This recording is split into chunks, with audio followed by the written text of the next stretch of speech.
So if you go to the Mega Millions website, by the way, I went to Publix last night, as well as the little Walmart convenience store at the Walmart gas station on Dale Mabry and 275. I bought a few tickets at Publix because I had to get some lettuce. And then I also had to fill up the car. And you know, the Walmart gas was last night was like for regular was $3.13 a gallon, and everywhere else is like $3.29, $3.25. I paid $3.24 at the Wawa. Yeah, so that Walmart at Dale Mabry and 275 in Tampa, the regular $3.13 a gallon. I mean, when you look at the price at stations, you know, just right down the street, and it's 15, 16 cents more a gallon. or anywhere from 12 to 16 cents more a gallon. That's significant. You put 20 gallons in your tank, that's, $2.50. Yeah, it's a lot of money. It is. I mean, $2.50. I go through 2 tanks a week, probably. Well, there you go. Yeah. So I just want to point that out. So I picked up some Mega Millions tickets at the Walmart, picked up some at Publix, and guess what? What? I'm a big, fat loser.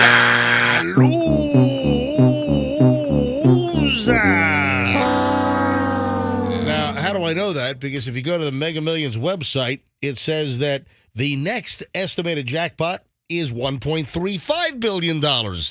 So Everybody's a loser. everybody loses.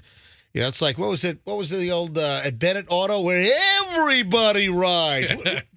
Where's Kim Bennett these days? It's Bennett New Car Alternative, right? I think they changed it. Yeah, something like Bennett that. New Car Are they Alternative. still around? Everybody No. rides. They're not around. Anyway, so everyone loses. Nobody, I'm sure there are some winners with 5 matches and whatever, but as far as Mega Millions last night, where it was an estimated $1.1 billion jackpot, no winner. So the next drawing is going to be Friday the 13th. Ooh. That's a good day. Friday the 13th. Ooh. That's a good day. All right. So $1.35 billion will be the next jackpot. The cash option is going to be $707.9 million if you take the cash option versus the annuities. So I know a lot of people probably played last night, and that's it. So there's been a Florida match 5 winner and one Florida match 5 plus. Oh, there it is. That's Mega right. Flyer winner. All right. So match 5 winners: California, Florida, Kansas, Massachusetts 2, Missouri, New Jersey, New York, Ohio 2, Oregon, Pennsylvania, West Virginia, and match 5 plus the Mega Plier, which increases your payout, whatever the hell. From $1 million to $3 million. All right, is that what it is? Yeah. All right, because I buy the Mega Plier. So there were match 5 plus winners, as you said, in what? Connecticut, Florida, New York. Yeah. All right, so that's on the Mega Millions website right now. Hey, we got to call the city of St. Petersburg traffic signal coordinator. He literally just called the Q105 MJ Morning Show studio lines about 6 minutes or so before the start of the show. Yeah, he's an early riser. Yeah, Hang on. let me call, and this is about this horrific situation that the MJ Morning Show crew is facing. That's probably why Roxanne walked in 3 minutes late today. No, it was actually 40 seconds late. All right, but whatever. Yes. All right, 3 minutes late. So, is that were you hung up at that light again? Again. It stayed green for like 2 seconds. I'm going to tell you. I'm going to call him up because he's in the office. All right. The city of St. Pete traffic signal coordinator is in the office right now, Kevin Jackson? expecting our call. Yes. Okay. And our issue, folks, is that all of us get off at 275 at MLK since 4th Street is closed with the construction. And we take MLK down to the backside of the Bayfront, former Koger Executive Park, to get into our building. And the traffic light at Roosevelt and MLK sits at green for those on Roosevelt for an inordinate amount of time. It is ridiculous. And Fester, you spoke to all kinds of folks in the city yesterday as well, even up to the mayor's office. Yeah, I've gone down a rabbit hole on this. We got a freaking problem here, and we need this rectified. We need it rectified right away. All right, hold on. So Kevin is standing by. He's waiting for a call. 727-893, calling his office at the city of St. Petersburg. Here we go. Traffic Operations, Kevin Jackson speaking. Good morning, Kevin Jackson, the MJ Morning Show on Q105, calling you live. How are you this morning? I'm doing fine, and you, sir? Hey, thank you. I know you've been playing phone tag with Fester. You guys have been trading messages, and you called a few minutes before the show started, so thanks for being available to take the call. All right, so I think you're aware of the situation. We all travel down MLK from 275 every morning to get to the studio, and the traffic signal at Roosevelt and MLK, it just sits on red for the folks on MLK heading southbound. It just sits on red. For instance, to give you an example, When I got off at 275, Kevin, this morning, I got off the interstate at the MLK Ulmerton split. I headed down MLK. As soon as I came over the bridge, I could see all the way down MLK. The light was red. I traveled all the way down and still sat at that light for 2.5 minutes. So I know you guys are aware of it. So, Kevin, what's going on? Why is that light cycle just holding us up for sometimes like 5 minutes? Okay, that intersection is what we call coordinated. So when you're coming down the other direction, which is so you're coming northbound. So we have the northbound, southbound flow. We have an eastbound, westbound. Yeah, we're heading southbound. So we're coming off the interstate. So we're heading south. Right. So that's the flow. We call it northbound, southbound. Gotcha. So that flow is not running what we call on recall. So it will not trigger until a car arrives at the light. So that's what you're seeing is once you arrive at the light, the sensors pick up the car, and it has to count down. Once you arrive, once it counts down, then you'll get the green light. But I'll see, for instance, yesterday morning, there were maybe 6 cars, maybe 3 in each lane waiting, plus cars at the turn signal. Now, this morning, there were cars at the turn signal, so I know that there have been cars there. But something changed. Kevin, because we've been doing this now, the MJ Morning Show, we've been back on Q105 since October 5th of 2020. So we've been back for a little over 2 years. And something there, Kevin, changed about a month ago. It was a couple of weeks before Christmas that it changed. Something in the computer programming changed. Right. So this is how it works. That's an intersection that we maintain for DOT. So that intersection, MLK and Roosevelt, and also 16th and Roosevelt, is actually, we maintain it for DOT. So I was talking to you earlier, as soon as I received the information from you, I sent it over from Fester. I emailed DOT, and I got an email back from them. And as a matter of fact, they've already informed me that tomorrow they'll be going out and they'll be implementing new timings for the intersection of MLK and Roosevelt and also 16th and Roosevelt. So the things that you see going on, there's an issue. It's a programming issue, but it's going to be rectified once they come out and make the changes. Oh, that's action. And, Kevin, we appreciate that. You know, Fester, he left you. Fester was calling everybody. I think Fester even called a concession stand vendor at the Trop. Fester was calling everyone on this thing. Kevin, here's it. You and I were going back and forth, and you've done an amazing job as a public servant. Well, listen, we're getting answers. We're getting answers from Kevin right now. He calls me right back. He called yesterday during the show. Yeah. He and I have been in great communication. Right. So remember, I called you yesterday, and I was on my mower. Could you hear the mower in the background? Well, I heard something in the background. I don't know if it was a mower. Yeah, I was on my mower when I called you back.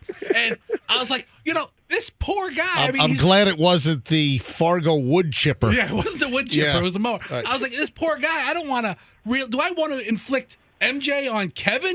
No. I mean, because you're doing a great job. So Fester's the buffer. So I was like, who? I appreciate it. I was like, who in the city of St. Petersburg is it's their job to answer questions from guys like MJ? And I was like, Mayor Welch. So I called the mayor's office.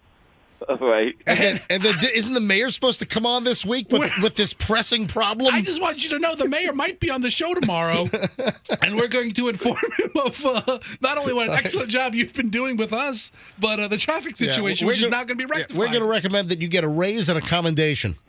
I would appreciate that very much. But, right. No, honestly, I totally understand your frustration. And that's just one of the many intersections that people have had issues with. But we try our best. We work with DOT with the intersections. So is that because is that a state numbered road?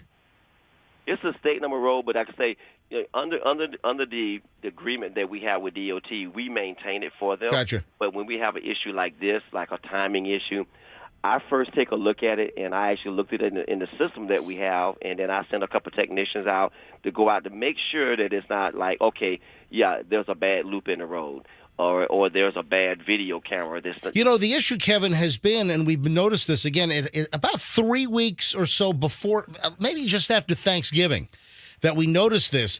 And what happens, even when we got all kinds of cars sitting at north and southbound on MLK, the light is still green for the east-west people on Roosevelt, and there are no cars coming, and it still keeps the light red for where the traffic is, and there are no cars coming on Roosevelt, and it's still sitting green. So, something happened. So we really appreciate you guys looking at this. No problem. Yeah, and the issue with that is like with the eastbound, westbound. They say when the cars are sitting, once the car arrives, the controller says, "Okay, I see a car." So it still has to count down because it's already got that time in there. So that's why you're seeing that it's still not changing as quick as you saw people say, "Well, why is the light not changing?"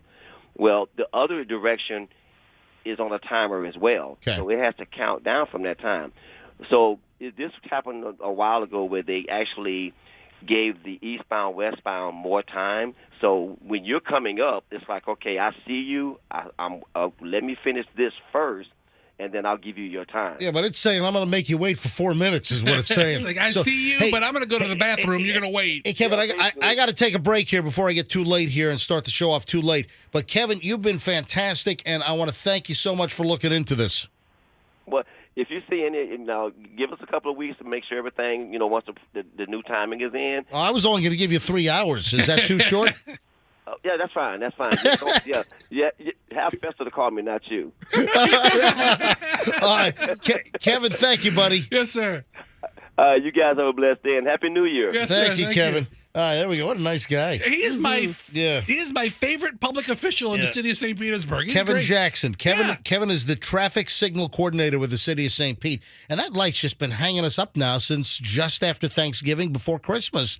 That if the timing is all frigged up. Well, Kevin's on it. I guess what? Our timing's all frigged up because I'm about 4 minutes too late right now. But guess what? We were taking care of business here on the MJ Morning Show. All right, busy. What is this, Wednesday?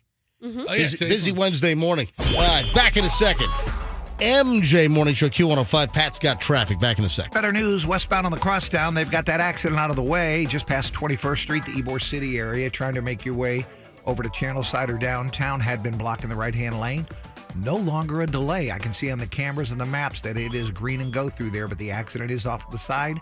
So don't forget to move out of that right-hand lane, which is now open. Keeping you updated. I am Pat George. From the Rubenstein Law Traffic Center. Get a Mercedes EQ at Fields Motor Cars Lakeland with 2 offers on select models, $2,500 welcome to electric and $7,500 lease bonus cash. Restrictions apply. See fieldsmotorcars.com. Here's an unexpected, unplanned, and unprecedented buying opportunity from International Diamond Center. A massive store-wide clearance sale now through January 15th. IDC's on a mission to clear out excess inventory. We've slashed prices on a multi-million-dollar selection of rings, earrings, pendants, bands, bracelets, and more.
way too late.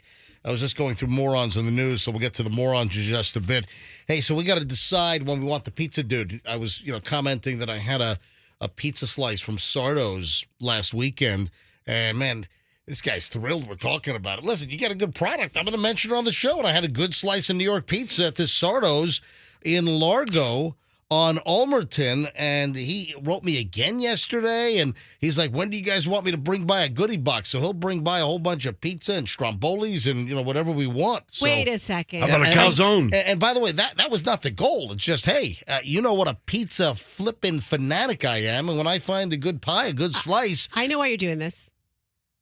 I know why you're talking about this, because it's National Pizza Week. No, it's and not. you love celebrating No, it's all of these days No, and is weeks. it really? You think it's a whole National week? Pizza Week, yes. Wow. Where'd you It come really up with is. this? I had no idea. And no, Sure. that's not. Oh! Did you say sure? You're getting into it now. That's your new 2023 MJ, is you like all these national days. No, I don't. I hate those national days. You know that. You're trying to poke me. I hate the national days because there's a national day calendar. We've talked about this a bunch of times on the show. That you'll have a whole bunch of morning shows around the country, and every day they're telling you what national day it is. And I hate that. I can't stand, it's national this day. And there's a website that keeps a calendar, and every single day Is something else. well, it's like a whole list. Like there are multiple national days. It's National Screwdriver Day. It's National Pick Up a Prostitute Day. Listen, I don't. I mean, it's ridiculous. It's preposterous.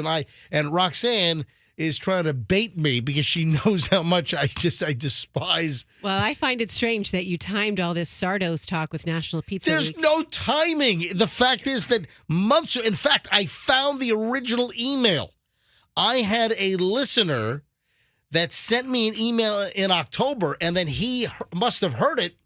Hey, I've got the email right here. Let me find this email. Yeah, because so you've got this email weeks ago, and yet months ago. Months ago, fine. I got the email back in October, and I finally got to Sardo's because I don't find myself way out on Ulmerton in Largo very often. But I was picking up some wine from Bellavino from Brian. He found a case of wine for me that I couldn't find anywhere.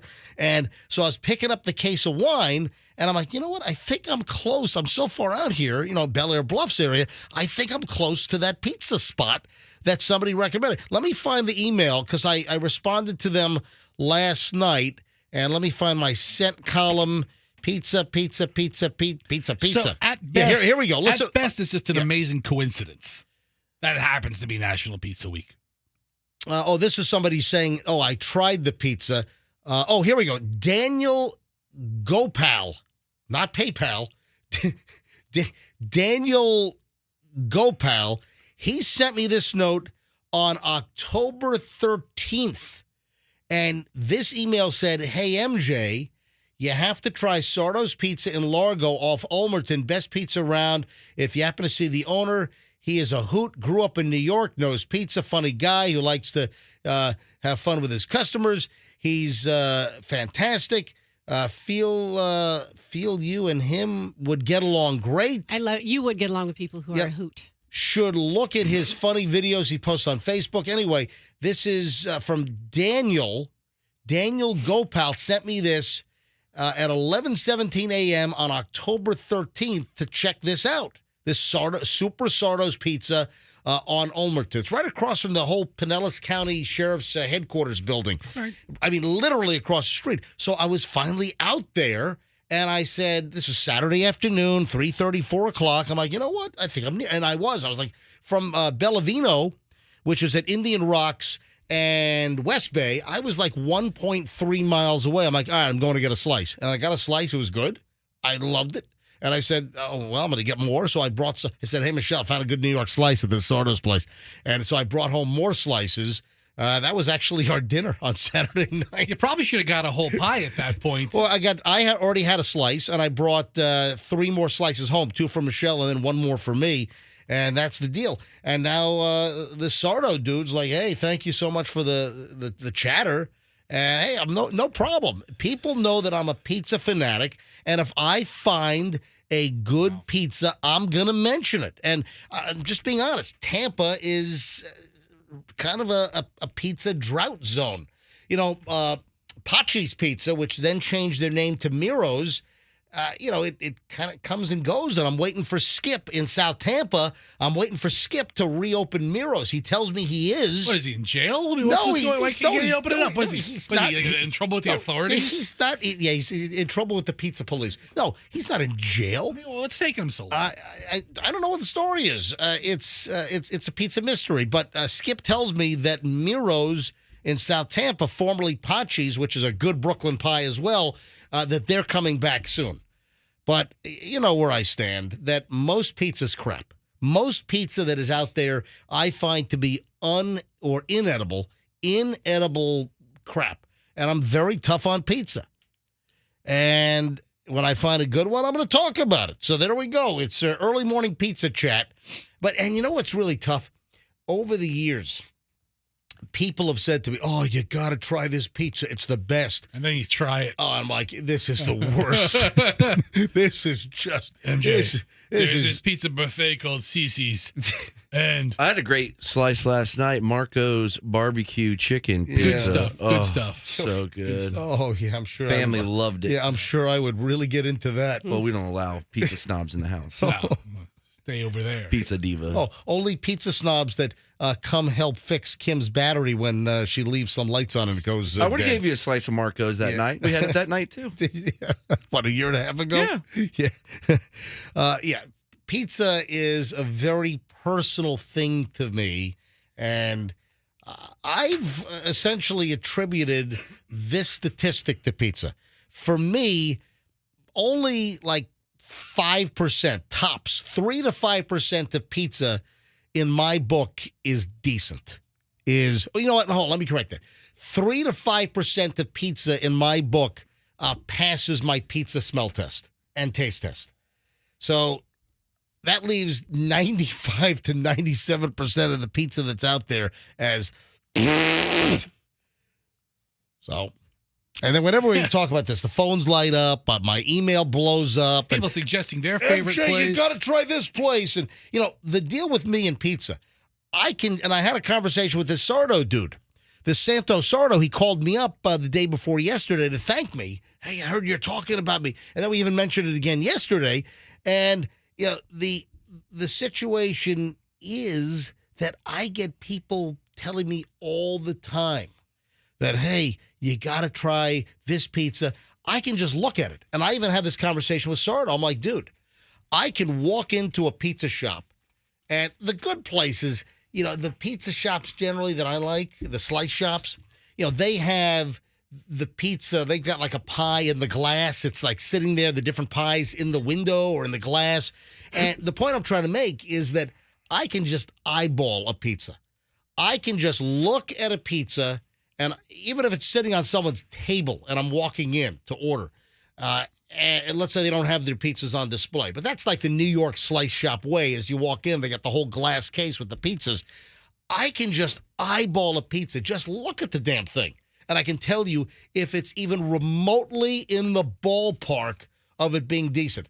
I've walked into places, I've seen the pizza, I've walked right out. Because I know I can just eyeball it, and I can tell you that my eyes say no, so my mouth is going to say hell no. All right. All right, there we go. Early morning pizza talk on the MJ Morning Show here on Q105. All right, I got a great pile of early morons in the news, and we'll drive into that mess next. Oh, speaking of mess, we got some poop involved. Oh man. Yeah, we got illegal poop. We got actually a couple of things we got to deal with. All right, all next, MJ Morning Show here on Q105. Hey, I want to introduce...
MJ Morning Show, morons in the news right here, right now. First, though, a little breaking news.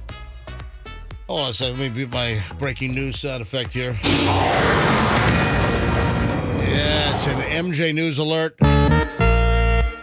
So if you got a flight this morning, you might want to check, because this is breaking that there's been a computer failure at the FAA. So I guess one of their computers broke. Got to bring it to that same computer shop that Hunter Biden brought his laptop up in. Up in Delaware. All right. So, no, this seriously. All kidding aside, a computer failure at the FAA has the potential to impact flights nationwide, including a possible nationwide grounding, according to ABC News. The affected system responsible is for sending out flight hazards and real-time restrictions to pilots. It's known as, the Notice to Air Missions, NOTAM, N-O-T-A-M. The FAA is experiencing an outage that is impacting the update of these Notice to Air Missions. All flights are unable to be released at this time, the FAA said in a statement announcing the problem. Son of a... American Airlines told ABC News that it has only meant delays for their flights for the moment. Wait a minute. Only America? That doesn't make sense. The FAA is working to restore its Notice to Air Mission system. We are performing final validation checks and repopulating the system now. What they get the blue screen of death like the old Windows XP or whatever that was? Remember the... Yeah. I haven't gotten that in a long time. I'll tell you what, my Windows 10, which I've been on for a while, I have not even upgraded to Windows 11. I don't want it. Windows 10 has been stable. I don't think I've seen the blue screen of death on my computer in a very long time. So what'd they get? Their system, just shut down or something? You know what I always say to people with that problem? Yeah. What did you do before you had a computer? How'd you do it then? Okay. Right? All I know is that rebooting your computer fixes like 99% of the... With electronics in general. Mm-hmm. Your cable box messes up, whatever. If you've got an electronic piece of equipment, generally, if you have some kind of glitch or a problem, a reboot, pulling the power plug, cycling the power, that fixes the problem like 99% of the time. So your legitimate answer to people with computer problems is, what did you do before computers? Yeah, for example, I went to, was it takeout? I was either trying to put in a to-go order somewhere or do something like, we can't. The computers are down. And in my mind, I'm like... Whose computers are down? Like the restaurant's computers were down. So in my head, I'm thinking... So they can't take orders? That you can't call them up and say, I'll take some waffles? Exactly. All right, I'm sorry. Because when you said that, I felt like if I complained of like a plumbing issue at my house, and you'd be like, well, what did you do before indoor plumbing? No, specifically related to computers. Like, okay. So whatever you used to do before those computers ran everything, do it that way. Yeah, get a horse. Yes. Go to work on a horse. Or walk like my grandfather, who used to walk 7 miles in the snow to get to school. So apparently air traffic could be messed up this morning. The FAA is working. They're performing, I said, the validation checks. They're repopulating the system. Sounds like they just hit the reset button. And there's an update shortly from the FAA. Operations across the national airspace system are affected.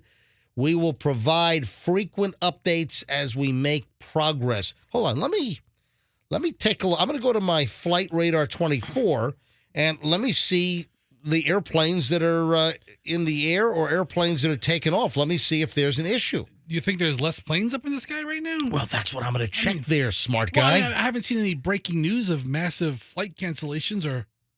To think of the idea of a national grounding is certainly the worst possible outcome. Hang on a minute. I'm looking at a Spirit Airlines flight. I'm looking at a Spirit flight, which is on runway 19 left right now at Tampa International Airport. It's Spirit from Tampa to Indianapolis. It's Spirit Flight 1832. And hang on a minute, I'm looking at. It looks like it's on the runway. I'm on a website. Actually, it's on the taxiway. It looks like they're taxiing It looks like they're taxiing to runway 1 right. Okay. All right, so they're taxiing. It looks like they're getting ready to take off. Let me look at. I guess I can look out of the airport. Let me zoom out here. I'll go to Orlando. Orlando's going to be busy this morning as well. Okay, listen. Yeah. No, listen, I'm trying to see if because listen, there are people that are flying out today, And there's a lot of people who aren't. Okay, it's really technical stuff. It's not technical stuff. If the national airspace potentially is shut down for a computer problem, Okay. that's a pretty big story. But there's no shutdown yet. It's a potential. I'm looking at a website, flightaware.com. Yeah, they're all up in the sky. No, a lot of those flights could be just up in the sky traveling. Look, it's a news story now. yes. It's a big deal. Dude, it's a news story. We're getting alerts on our phones about the story. It's a big FA issue.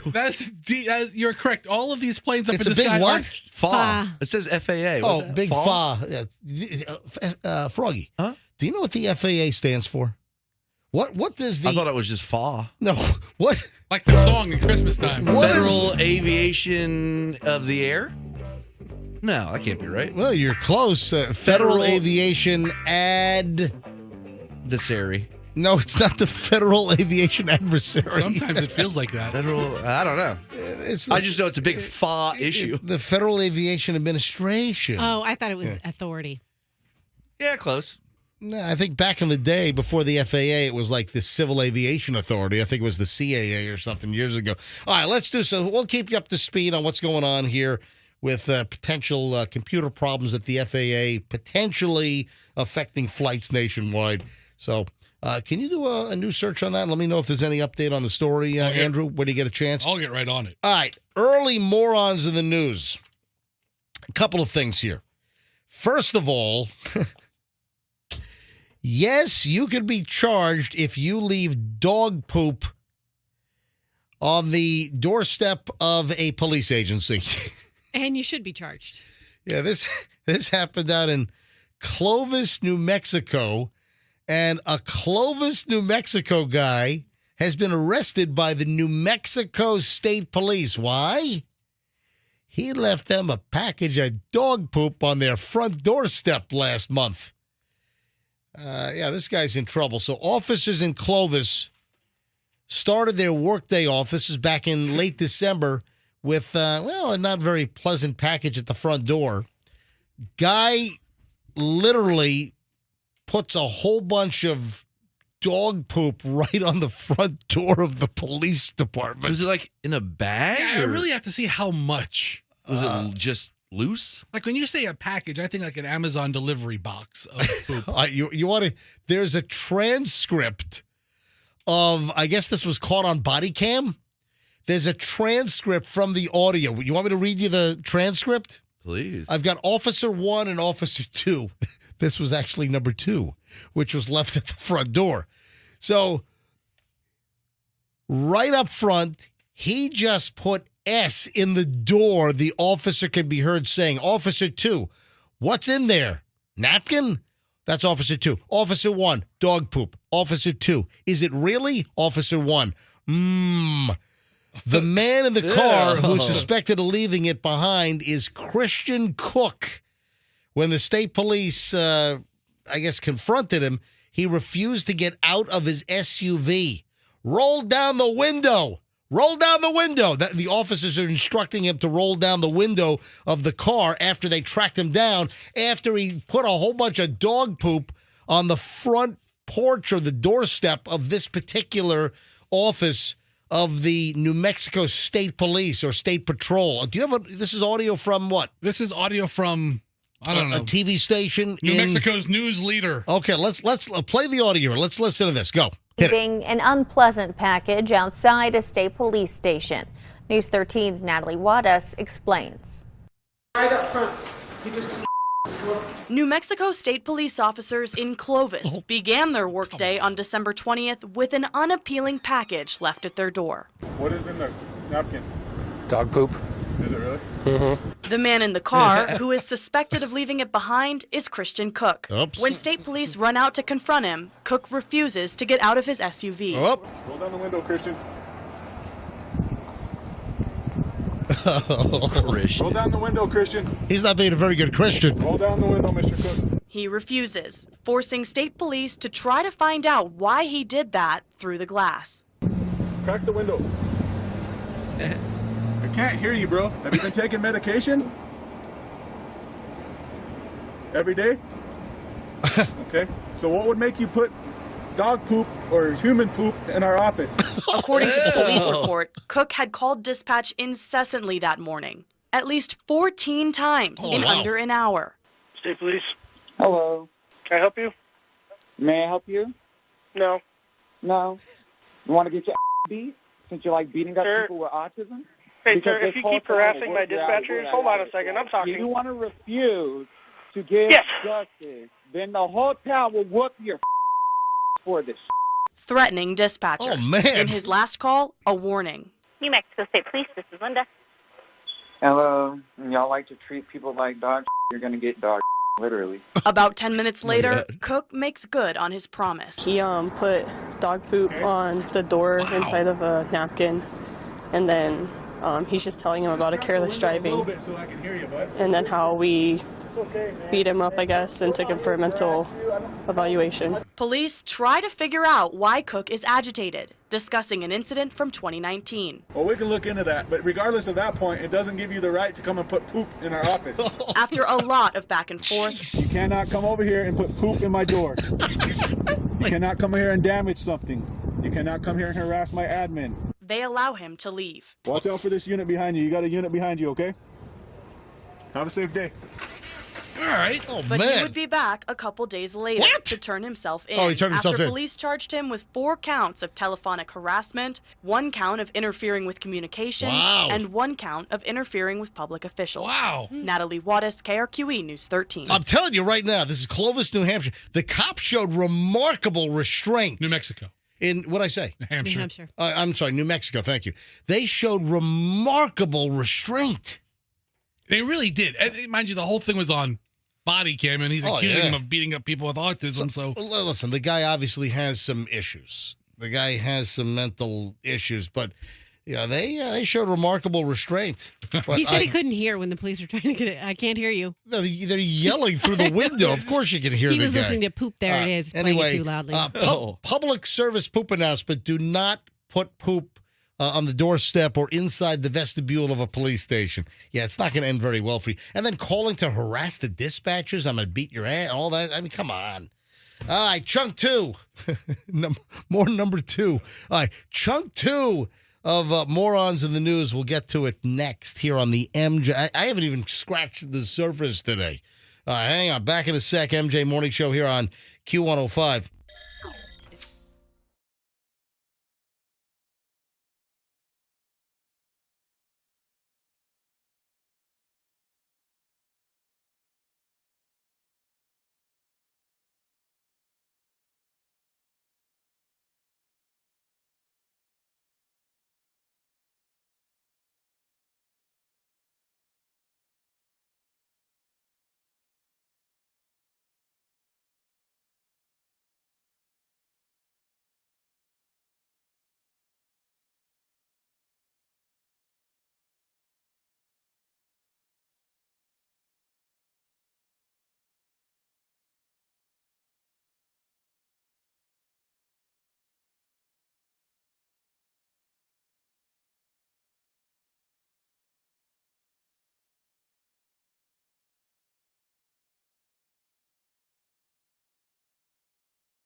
5703. Continuing with the moron stories here. I'm going to give you a little audio hint, guys. Tell me if you can figure this out. Shouldn't be too difficult. When you have an encounter with a police officer, don't do this to the cop. Anybody? Oh. Anybody? Put duty on his doorstep? No, that would be... This is... Don't bite his butt. Well... Or anything for that matter. Yeah, don't bite anything. No, it's a biting incident. Ooh. Yeah, guy here in Winter Haven. What the hell? An Orlando guy was fleeing the Winter Garden police. Struck an officer with the car and then bit the leg of another officer. Caused thousands of dollars in property damage at a convenience store. Man, this guy's like a Tasmanian devil. My God. Employees at a mobile gas station and convenience store asked authorities to trespass Malik Smith, 27-year-old guy. Come on, Malik. He jumped on the counter of the 592 Smoke Shop, which is located inside the mobile gas station convenience store. He destroyed the display cases, pulled a light fixture out of the ceiling. Wow. I guess he stand on top of the counter and then ripped a light fixture out of the ceiling? How else are you going to reach the ceiling unless you stand on the counter? Yeah, this guy's just a walking disaster. So after all this is going down, they clearly call police. So Winter Garden police, they show up, but Smith had already left, this guy Malik Smith. And he was harassing customers as well as he was leaving the store. They claim that he caused about $2,000 in property damage inside the store. He's smashing display cases. That doesn't seem like a lot. As an officer went over the surveillance video with the store owner, they saw Smith walking back into the business. So the police are called after the guy pulls down lighting fixtures, smashes the glass cases, and he leaves. Then he comes back while the police are there looking at the surveillance video of the guy wrecking the place. And the store manager says, that's him right there. He just came back in. Officer, there he is. So the officers try to confront him. The guy then runs away, ignores verbal commands to halt, stop, as he's getting back into his vehicle. Then he speeds off from the gas station, from the fuel island to the other side of the parking lot. Then he makes a left turn. Smith then approached the entrance of the store before stopping. He revs the engine. Uh-oh. Okay. Yeah, we've got audio of that from the body cam. So there you go. Wow. That's a really good body cam mic. It's fantastic. It's like it's right in the engine compartment. Very, very good proximity. So then he revs the engine, then accelerates, then he takes off. Now, a couple of cops had to step out of the path of the vehicle as it started accelerating in their direction. This guy's lucky he didn't get some gunshots right through his windshield. Yeah, you come at a cop with a car. Oh, yeah. I don't understand how he didn't get shot. That's justified. So Smith swerved the vehicle toward one of the officers, struck the officer's arm with the right side view mirror, sped off westbound on Colonial Drive in Winter Garden. The officer was reported taken to the hospital for treatment. I guess he's okay, though.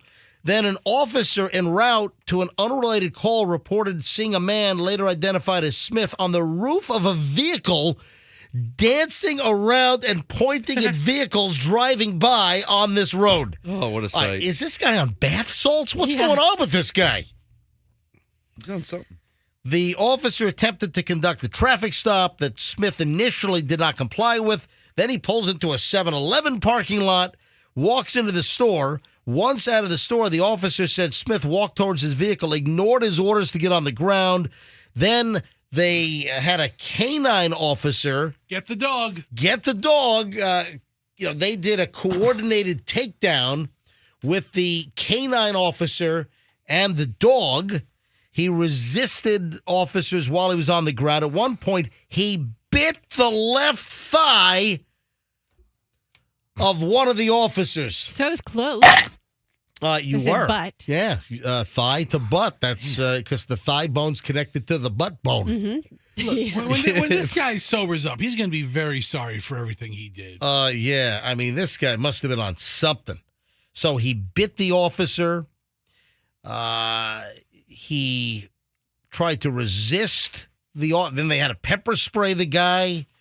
This guy's a mess. Oh, and then they used a taser on the guy. I mean, this thing is like a non-stop narrative of like, you know what? This guy would be great in one of those Allstate Mayhem commercials. He is mayhemish. This guy is mayhem. He's mayhem. That's what Mayhem needs to do next. Bite a cop in his next commercial. No, he doesn't. You don't need an Allstate commercial where Mayhem bites a cop. I'm biting a cop. What's the matter with you? I'm biting a cop, and if you don't have the right insurance, you can be left on the hook for the bill. Mayhem like me. Mayhem. Yeah. So there was a brief struggle. He was tasered. Then the canine got a successful bite to the upper right arm of this guy. So then finally they were able to take him down. They double locked him in handcuffs. They took him to the hospital for evaluation for the dog bite. I think you need to take him to the hospital for a checkup from the neck up. And, he must have been on something.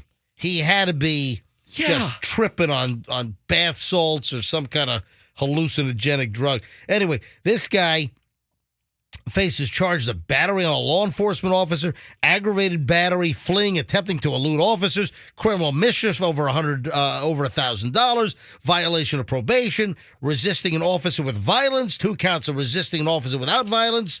I mean, he bit a cop. Was he ever successfly trespassed from the smoke shop? Plus, he's banned from the smoke shop. Plus, there's that. Yeah. He could have been on, these are the drugs that make you most likely to bite. Crack. Oh, meth. hold on a minute. There's a list? Did you do a Google search for drugs that make you most likely to bite a cop? And it pulls up a list, but it makes you most likely to be aggressive. But I Googled bite. Okay, so it's drugs that are most likely to make you aggressive, which could include biting. Okay, go ahead. Cocaine, crack cocaine. Hold on. Slow down. All right, first. Cocaine. Thank you. Next. Crack. Which is a form of cocaine. Yes. All right. Meth. Okay. Bath salts. Yep. And spice. Oh. Yeah, K2. That's K2. Yeah, I was just going to say K2, yeah. Yeah, if this were the Family Feud, I think I would have gotten like 3 or 4 of those. Which at one point, I think that gas station might have sold K2 at their smoke shop. I'm sure. Probably. And what was it? Now, here in Florida, didn't they ban K2? Well, they would keep changing the ingredients to keep it on the market. But how do you know so much about this? I told you I did it once when I tried to lick Lou's couch. I thought it was a big caramel. And I started flying around. I thought it was a baby. Yeah. What? I told you. One time I tried salvia, but like 15 years ago. Now, what Froggy is saying is accurate. I don't know about flying around like a baby. But hang on a minute. But maybe, 12, 15 I remember we talked about this on the MJ Morning Show years ago, that's what the sellers or the manufacturers of K2 or salvia, of this hallucinogenic, that's what they were doing. Is like the Florida legislature would pass legislation banning it. But Froggy, 100% right. I was about to say the same thing. They kept changing the formula so it would fall outside of the statute. And it was just a mess. Dude, I lived like a whole other life. So why did Big Lou have K2 on his couch that you ended up licking? No. What is wrong with you? The couch is a caramel. I thought the couch was a big Werther's caramel because it's sort of like it's the same color as a caramel. So this is so I started trying to lick it. All right, hold on a minute. This is after you did the K2. Yeah, not before. Oh, okay. Hey, Lou, I'm going to come over and lick your couch, and then we can get high. So wait a minute. Big Lou said to you, hey, I got some K2. Yeah. First of all, how old were you? You were like oh my 30? God, like 20 something. When it was 29 and a half. And Big Lou says to you, hey, you want to do some K2? Well, it was you want to exactly do like some that. salvia? He was like, it just feels like you drink like 6 beers. I'm like, all right, that sounds good. And then you thought after you did this hallucinogenic, after you did K2, yeah, you thought that his cream-colored couch was a big Werther's original candy, and you started licking the couch? Yes, and that was after I flew around his house as a baby. Yes. And then I ran into the 3 little pigs. Dude, Remember the come two? on. Dude, I promise you, this is exactly how it happened. My and I wouldn't God. recommend it to anybody. My Don't do that kids stuff. don't do drugs. Don't do spice. I Don't thought the do- stuff was legal. Now, can you? Well, they were selling it at gas stations. I know. I didn't think it was going to trip me out like that. You're licking a couch thinking it's a giant caramel, and you're flying around like a baby in Lou's apartment. And I saw the 3 little pigs. Did you say it was a leather couch or was it a It was upholstery? it was a fake like leather, and it looked just same. It was caramel colored. My God! For some reason, I tried to eat it. Wow. Remember, Big Lou's like you. He's on drugs meds. too. No, Big Lou's doesn't touch this stuff. He's on K2 too. But he just laughed at me as I was freaking out for 20 minutes. God. And then you I never- got really hot and sweaty. and I'm you- like, this sucks. You never touched it again, Oh did you? my God, no! I wanted to. I like got depressed. You know you're frigged up when you think that a cream-colored couch is a big giant Werther's original. If you were like super rich, and The you kind called- that Grandpa used to have in his front pocket. MJ, if- hey, reach on in and grab a Werther's original. Yeah, go ahead, No, I'm Fez. just thinking, if money wasn't an object and you called Werther's, could they make you a couch? A caramel couch? Yeah. That'd be so good. I want a caramel the size of a couch, please. You know what it's like? It's like a Willy Wonka furniture factory. You know, hey, Mr. Yeah. You know, it's- Mr. Beast, if you're listening, make a couch out of Werther's originals. Mr. Who? Mr. Beast. You don't What? know who Mr. Beast You is? don't know who Mr. Beast is? Who's Mr. Beast? Mr. Beast is going to be a trillionaire in like a Oh, my- year. Hold on. Who's Mr. Beast? Hang on. You don't know I don't know who. I guarantee if you said, call up if you know who Mr. Beast is, every person in the world will call. Hold on to that Oh. thought and Oh, my God. educate me, all right? Hold on. He has a burger place in South Tampa. I don't know who Mr. Beast is. All right, hang on. Oh, wow. Hold. Oh, my God. What a loser. I want to lick a caramel couch All right now. Hold on. Explain to me next. We also start the long chunk of the MJ Morning Show in minutes. Next on the MJ Morning Show here on Q105. Hey, if...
105, 724. This is it right here, right now. We start the daily long, I mean ridiculously long chunk of the MJ Morning Show right now. We go an hour and 20 minutes nonstop.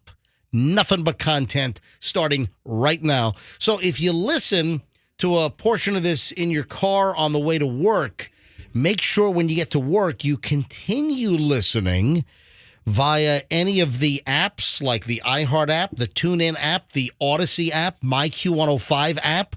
Just go to mjmorningshow.com, listen live. So don't miss all of the stuff that you might not hear when you get to work. Still continue to listen to us. All right. Now, I guess I'm about to be taken out back and beaten. I guess I'm going to be taken to the woodshed because, folks, I don't know who Mr. Beast is. How did this just come up? Because Froggy said the caramel couch. He licked Lou's couch, and I said, "Hey, wouldn't it be great if you could actually make one?" Then I was thinking, who would make a caramel couch? My kid is very upset. He wants to tell you who Mr. Beast is. Hang on. For those that don't know, this is a public service. Do not do stupid things like Froggy did apparently in his late 20s.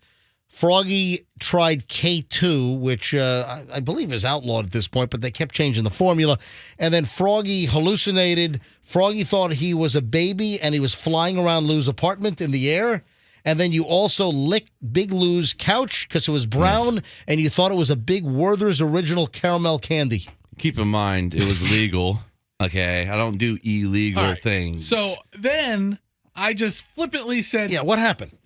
Hey, Mr. Beast, if you're listening, make a caramel couch out of Werther's Originals." And then did I say, Who's Mr. Beast? Who's What? Mr. Beast? Who's that? Huh? MJ, do you want to call my kid? He wants to explain it to you. He's very upset. He is his biggest fan. Is this Max? Yes. Max. Yeah, Give him the number. Do you know Kim's number? Oh, I'll call Kim. Okay, yeah, I can go. I got it on my phone. Here, right here. 695. Yeah, I got it. All right, so this is going to be Froggy's what? Is he 11 now? Yes, he's 11. All right, so Max is Froggy's 11-year-old kid, and he is aggravated with me that I don't know who Mr. Beast is. Not aggravated as much as amazed. I can't believe. Am I out of touch? MJ, Dude, this guy's the guy. For a guy who's so in touch. I'm in touch with a lot of stuff. It doesn't mean I'm in touch with everything. I'm sorry. I don't sit around like a Momo on YouTube for hours a day like Froggy does. He's the guy Ron DeCastro referenced when we had that big meeting. Oh, I glossed over that. He's the number one guy. The number one guy. This is Max's first time on, I think. I'm calling Kim, Froggy's wife's cell phone, in order to speak with Max, Froggy's 11-year-old. Hello? Hey, Max? Hello. Hi. Are we on hands-free? You are. We're on our way to school, and we are shooketh in the car that you don't know who Mr. Beast is. Oh, my God. I'm See? going to get the business from everywhere now. I mean, I just don't understand it. You live right by one of his burger restaurants. I was in Walmart. Whoa. What do you mean I live by one of his burger restaurants? I don't know if it has his name on. I don't know. It's that's not the point. Don't get distracted by a burger restaurant. Froggy. Max, what is Mr. Beast, and why are you upset that I don't know who Mr. Beast is? Mr. Beast is one of the top YouTubers right now with millions of subscribers, and he is like really, really rich right now. Oh, hey, Max, can you get a little louder on the really phone? Rich. Max, can you get a little louder on the phone? Mr. Beast is one of the top YouTubers right now with millions of subscribers and does crazy challenges for his subscribers and some of those challenges are like, I don't know. What can you win if you do it? You can win like money, like $500,000. Can you give away a Lamborghini? Yeah. Hold on, he gave away a Lamborghini? Okay, yeah, that's his thing. He gives away stuff. MJ, to put this in perspective, the Q105 YouTube page. Do you know how many subscribers we have at the Q105 YouTube page? The MJ Morning Show YouTube page, or what are you talking about? All of the MJ Morning Show feeds are hosted on the Q105 YouTube page. Right. All right. So how many do we have? We have 1.9 thousand subscribers. Oh my gosh! Maybe this is a really bad example to highlight. We have less than 2,000 subscribers to our YouTube page. Okay, great. Okay, Mr. Beast has 127 million subscribers. Well, maybe if Q105, maybe if we gave away Lamborghinis and $500,000 in cash, maybe we could up our YouTube I'm just page. putting it in perspective. I mean, the guy does ridiculous things, taunts people with an insane amount of money, challenges people, all good-natured stuff. Yeah, it's all family-friendly stuff. It's not, vile or mean or cursing. All right, how long has this guy been around? I think Couple years. I think he started like in 2015 or 2014. Oh, he's been doing YouTube since he was like a 13-year-old, and it took him 8 years of YouTubing to like blow up. But he is insane. He put a video up 2 weeks ago, 73 million views. 1 month ago, 89 million. Crushing a Lamborghini in a hydraulic press. There you go. Hold on, he crushed a Lamborghini in a hydraulic press? I mean, I've seen him. I've not seen the video yet. I've seen him walk up to people at Walmart. On his videos, he walks up to people at Walmart, and he'll ask him a question like, "Hey, can I borrow? Can you buy this bag of apples for me?" And people say, "No." And then somebody will say, "Yeah, okay, I'll buy that bag of apples for you." And he'll say, "Here's a steel briefcase, and it has like $25,000 in it." Really? And Max, what did he give away when people were trick or treating at his house? Oh yeah, he gave away like iPhones and. That's amazing. And the guy doesn't even care about them. He understands the money he's making, but I think somebody asked him if he would take $1 billion for his channel, and he's like, he got $1 billion offer, and he turned it down. He's like, no, maybe if it's like $20 billion. He says it's worth $20 billion at least, and he's right. He says he wants to be the first trillionaire to give away all of his money, and he's gonna give it all away. All right, he's not gonna be a trillionaire doing goofy videos on YouTube. He's well on his way. Okay, so my kids would rather watch Mr. Beast than watch anything on TV. Yeah. I could cancel. Our kids don't watch TV. They only watch YouTube. Our kids don't watch any scripted TV shows anymore. It's a different all day. Mr. Beast, all YouTube. It's awful. The videos are. Well, hold on. I was about to say that's not good. If you're just watching YouTube videos all day. The phone is now the television. All day, that's dramatic. Please. Yeah, I mean they go to school. But when they watch TV. Well, if the only visual entertainment is watching goofy stuff on YouTube, I don't think that is good for broadening your horizons. Or what? Puppy dog pals? Okay, Mr. TV, I watch 87 series at a time. Please. You're not watching a little amount of TV yourself, so give me a break. My kids only watch YouTube. Listen, I'm just getting hammered. Everyone's hammering me here. Mr. Beast is. I mean, the man. Mr. Beast is so popular. He has his own YouTube skin that Luke bought, and he can play Fortnite as Mr. Beast. I mean, it's crazy. He has different channels where he dubs his channels into Spanish and German. So he has like 25 different channels, all in different languages. And they all have hundreds of millions of subs. Yeah, all of his friends that are like hangers-on that are like in the videos with him, they all have their own challenges, and they're all making millions of dollars too. Oh my God! I'm putzing around with this silly morning show. What am I doing wrong here? So this morning show, MJ, if I told you we were like 15 years before our time. We did a lot of stuff. Yeah, you know what? We did a lot of this stuff years ago. We did. I mean, we dropped a car on my stage after a performance. You know, we did. We dropped a car on a piano in our parking lot from a crane. Oh, the Pujo plunge. What was it? You know what? That is a very good point.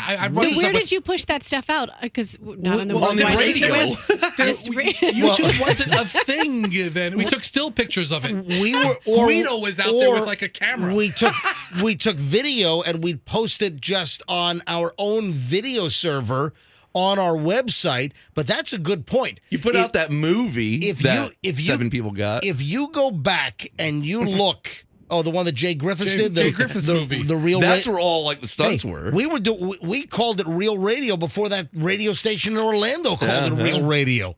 All right, so MJ, when he gave away that Lamborghini, it was just like Hannah Monstrosity. People had to keep a hand or a foot on the car. Yeah, that's what he did. What the hell? So wait a minute. I did this stuff. 15, 18 years ago. Yeah, it's exactly the same thing. If the three of us sat together and committed ourselves to reinvesting ourselves into a stunt performance-based morning show, we would have a YouTube channel that would get attracted. What the hell are we doing wrong? We did this crap before Mr. Beast did this crap. YouTube was but we weren't smart enough to capitalize on it when YouTube came around. Okay, here you go. Last man to take his hand off a jet gets to keep it. 1 month ago, 83 million views. We did this with the cars. We did the Hannah Monstrosity with the huge 14-foot tall Hannah Montana statue. Gave away Outback. We gave away a Lamborghini. We did Survivor Islands where we built a huge, massive tropical island in our parking lot on Gandy. That's exactly what he does now. You know what? If you want to be entertained, This guy ripped us off.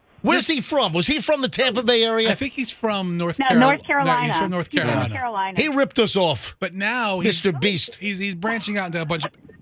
Watch a couple of Mr. Beast videos this weekend. I was at Walmart and saw his end cap for his cookies. He's got an end cap Yeah, at he's got Walmart? Feastables. He's got his burger thing. He's got all What's the burger thing Froggy's talking about? he what is he on Burger King? Was it Beast King It's now? Beast Burger. He hooked up with a bunch of burger places, Right. and sort of rebranded there or just made his burgers part of the option, so you can get his burgers at a bunch of different burger places. Oh my God! He's a very smart kid. Yeah. MJ. Yes. I'd like you to take me to Mr. Beast Burger near your house. Okay. It's on McDill, Find right? your house. It's on McDill. Oh, so it's near my house? Yeah. It's in Southampton. Yeah, Max will meet you there this weekend. Mr. All Beast right. Burger. All right, set it up. I'll meet Max. MJ's buying. What do you mean I'm buying? I want Mr. Beast to buy. He's making $1 billion here. I think All when right. he opened those places, he gave away a bunch of free burgers. All right, Kim, Max, hey, thank you guys. See you guys. Hey, Luke's here too. Oh, hi, Luke. Hi, Luke. Luke, he is your father. Yeah, don't be Froggy. treating Luke like All right. Harry. Bye, guys. He's not. Oh yeah, fair. Luke's the spare. Yeah, so Mr. Beast is the deal. Now you know. All right, well, I'm just for MJ. the for- more you know. You are probably. I hate to say this because you can be like, "Oh, I am," but you're probably the smartest guy I know. And a lot of, I know. What? It pained me to say it, but you know, if you don't know a lot about everything, you know a little about everything. And just to hear that you didn't know who Mr. Beast was, Yeah, I mean that's took me by surprise. That's crazy because I'm aware of a lot of stuff. My situational awareness is probably greater than most people. Well, you don't have small children. That's why you don't know Mr. Beast. Right. Well, if you called up Chloe or Julian, they could probably just give you a dissertation on who Mr. Beast is. Hey, let me call Julian. Hold on. I'm going to call Julian at school time. Is it? Yeah, he should answer. Apparently, he did a Squid Game video. He's on, And it was better than the original. But it cost more than Squid Game cost to make. No, it didn't. Look it up. MJ, for him All to right, give away. hang on. Shh. I'm calling Julian at school, 7:36 in the morning. Hey. Julian. Oh no. Wait, hold on. Oh, he curses in that. That's his silly little message. He curses in it? He does. I remember when I thought cursing in voicemails was cool. Hang on. I still do. Let me call him back. Come on, Julian, pick up the phone.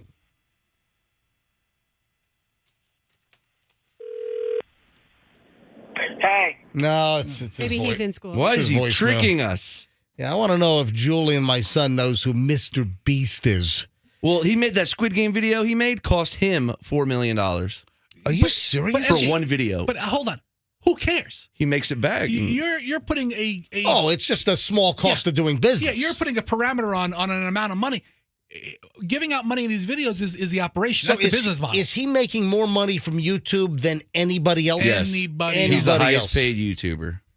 Anybody else. For him to give, walk up to strangers and say, hey, and ask them a question. If they get it right, give them life-changing amount of money to that person. All right, are there any folks that want to call me, before I move on, are there any folks that want to call me up right now and tell me that you can't believe that I didn't know who Mr. Beast was? Every parent, if you have kids that are not like infants. So wait a minute. So know like, who he is. so like men and women that are like 35, 40 years old.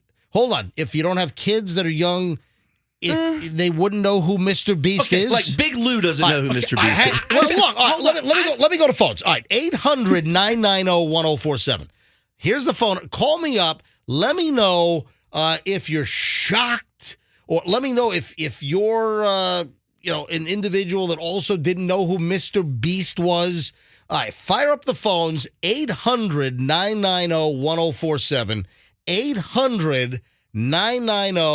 800-990-1047. And you know what we probably just did here? We're going to cause people to like get in trouble at work today because they're going to be like on YouTube watching Mr. Beast videos all day. Just the fact that he turned down $1 billion for his channel blows me away. Come on, did he really turn down $1 billion? All this stuff is real. Here, right up your alley, MJ. Here he has a video. I ate the world's largest slice of pizza, right? Relatively juvenile stuff, which we love. 2 years ago, 150 million views. What the? You know how much you get paid for that? I think every 1,000 views you get like 30 cents. All I know is apparently he's done a bunch of stunts like we did 15 years ago. Yeah, that's his whole thing. And he's taking it to the next level because he's invested his time in that instead of, Oh my! Look at the And phones. he's giving everything away. Every phone is ringing off the hook now. Gives it all away. That's right. Let me go to phones. All right. Let me grab Jerry in Newport Richie. Hi, Jerry. You're on the MJ Morning Show. Hello. Hey, MJ, you got a great show going. I love it. Thanks, man. I'm 2 years new to Tampa, and I absolutely love it every morning. But yeah, I'm 61 years old. Mr. Beast is the bomb. I mean, he just gives stuff away, and that's how he makes his money. He gives 10 grand away, but he probably makes 100 million. It's just awesome. Yeah, he's giving away a fraction of what he's making in his revenue. Exactly. He's got a good business model. And MJ, I do listen to you every morning, and you are a smart guy. But I cannot believe you don't know who Mr. Beast is. I do now. Well, what do they say when you stop learning, you're dead, or if you learn something new every day? All right, Jerry, thank you, buddy. Appreciate it. Wow, he didn't have kids either, he said? Ben. Kids are like 50. Ben is in Spring Hill. Hey, Ben, you're on the MJ Morning Show. I don't know how you don't know Mr. Beast. I'm getting he literally just bought 3 houses for 3 random people just to decorate them from Christmas. Hold on, say that again? They had an episode where Mr. Beast gave these random people lots of lights and decorations to decorate 3 different houses. At the end, he literally gave the houses away. Mr. Beast is like a modern day Santa Claus. He gave the houses away. He The guy is gave outrageous. the houses away. He literally bought 3 houses for random people just to decorate and then gave them away. That's crazy. All right, Gave Ben. them the houses they decorated. Thank you, Ben. Appreciate it. Hey, Ben, how old are you? How old are you, Ben? I'm 45, getting ready to turn 46. All right, so we had a 61-year-old guy first. Now Ben is 45. All men. And all men are calling up. Where are the women? This is so weird. Hold on, is Mr. Beast not? And listen, we did the lip gloss thing yesterday, and that was all women for 10 minutes, 15 minutes. It wouldn't have been men calling about sharing lipstick. I realize that. All right. Let me grab Jake is in Newport Richie. Hey, Jake, you're on the MJ Morning Show. Hi. Hey, what's going on? All right, Mr. Beast. Are you shocked that I didn't know who he was until 10 minutes ago? Yeah, that's the biggest surprising thing to me in the world. The biggest surprising thing to you in the world. And Jake, how old are you? I am 18 years old. All right, Jake. See, I mean, we have such a demographic spread on this show. It's incredible. Mr. Beast has really figured this out, huh? Everybody loves him. I'm telling you. It's just insane. Nobody has a bad thing to say about him. I mean, a lot if of you people, listen to him speak, he's really smart. A lot of people are controversial and are popular, but have friends and enemies. He has no enemies. Wow. Jake, so you're shocked that I didn't know until just minutes ago. Well, considering he's the most popular YouTuber in the world right now, yeah. I don't spend much time on YouTube. Like if I need something, if I need an element, or if I want to watch a commercial or something that I saw, then I'll do a YouTube search. But I realize that there are people that they treat YouTube like it's the only damn TV they have. So much good stuff on there, though. All right. Well, do you know Mark Zuckerberg? Do you know Elon Musk? Yeah, I know. Yes, I know who Mark Zuckerberg and Elon Musk. He's going to be the first billionaire on YouTube. Yeah, he's going to be a billionaire. He'll be a billionaire. Definitely. Billionaire. Huh. I think it's too small. Thank you, Jake. Appreciate it. All right. Oh, we have a female caller, Carrie. Unless it's a male Carrie. Carrie's in Tampa. Hey, Carrie, MJ Morning Show. Hello. Hi. I do not know who Mr. Beast is because I banned YouTube in my house. Oh, okay. Why did you ban YouTube in your house?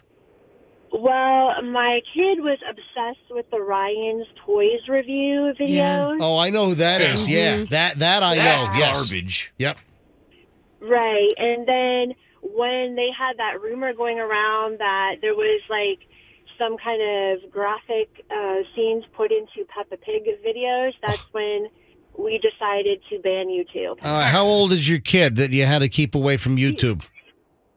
Well, he's 9 now, so that was probably when he was like 4 or 5 years old. Was he watch Seinfeld all day? You know that was like kind of an urban legend, Carrie. Yeah, that wasn't You're kind really- of awfully reactionary for something but- not true. In Carrie's defense, I mean, YouTube is it's not like a show that you watch from beginning to it doesn't have that feel like you were talking, No. MJ. Yeah. It's just little quick hits. It's giving the kids poor attention spans overall. So it's not a bad move for you to do that. It's not a of course it's not a show. It's just it's a video sharing platform with all kinds of crap, A to Z. Listen, if I need to know how to change the batteries in my TV remote control, you go to YouTube and there's a video for it. Because there are idiots that don't know how to change the batteries in their TV remote control. MJ, I'm just looking at an article real quick. Yeah. YouTuber star Mr. Beast says he will run for president in his mid-40s and plans to win the election by giving away all of his money. And this guy can do It's it. from the insider right there. Oh, man. My kid would vote for him in a So, heartbeat. Carrie, how old is your kids? How old now? He's 9. And he doesn't sneak YouTube? Does he have a smartphone?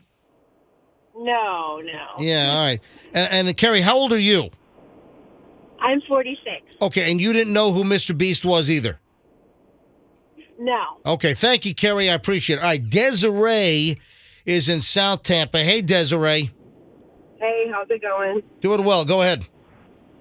Okay, I've never heard of Mr. Beast, and I have a 6 and an 11-year-old, but they don't really go on YouTube, so I guess maybe that's why I've never heard of it. All right, Desiree, how old are you? I'm 41. Okay. All right, well, there you have it. So, I mean, I'm not the only one, and here are people that have kids that are younger that don't know who Mr. Beast is. Desiree, thank you. Let's grab Katie in Tampa. Hey, Katie, you're on the MJ Morning Show. Hi. Katie just dropped. Let's grab John in Orlando. John, you're on the MJ Morning Show. Hi.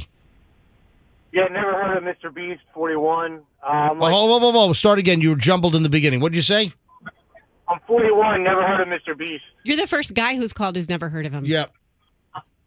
Yeah, I use YouTube for the same way. If I need to figure out how to do something or I want to find a new stretching routine or something. But yeah, I don't go to YouTube for entertainment. I don't go to YouTube just to seek out ways to, pass time or to entertain me. And, tons of people do that these days. Man, they had a great documentary from the 60s on Central Manor I watched last night. But it's awesome. John, thanks for the call, man. Last call on this. Oh, man, you know what? The phones are nonstop. Hey, Andrew, if you get good calls, I'll take good calls. Otherwise, we got to move on. Every line continues to ring. You know what's really strange is on the text line, I'm getting both, how does he not know? And I'm so-and-so, and I've never heard of him. Is anybody calling me a moron? No, nobody's calling you a moron. But I do have to say, it's kind of split between the sexes. The guys seem to all know who he is, and it's more the women who are like, nope, never heard of him. Weird. Wow. Let me grab line 6. We'll grab Paul in Riverview. Hey, Paul. Hey, MJ. Go ahead. How you doing today? Hey, I was gonna ask you. I never heard of Mr. Beast. Yep. I'm driving to work now, but I cannot wait until I get to work just to watch some of those videos. You'll be blown away. They're amazing. Paul, they really are good. Paul, how old are you? I'm 46. Okay. I'm the thing about it that I'm always on YouTube, but I have never heard of him. Never. Look at this on YouTube. Paul, what do you do for a living? I'm a survey instrument tech. All right, so I don't want to get you in trouble by you going on YouTube all day long, getting hooked by Mr. Beast videos. Thanks, buddy. Have a great day. All right. Wow. Told you. Okay. You're going to be voting for him in a few years. Julian will be. Yeah, Julian just texted me. Was in the shower. All right, hang on. Let me call Julian back. Hang on.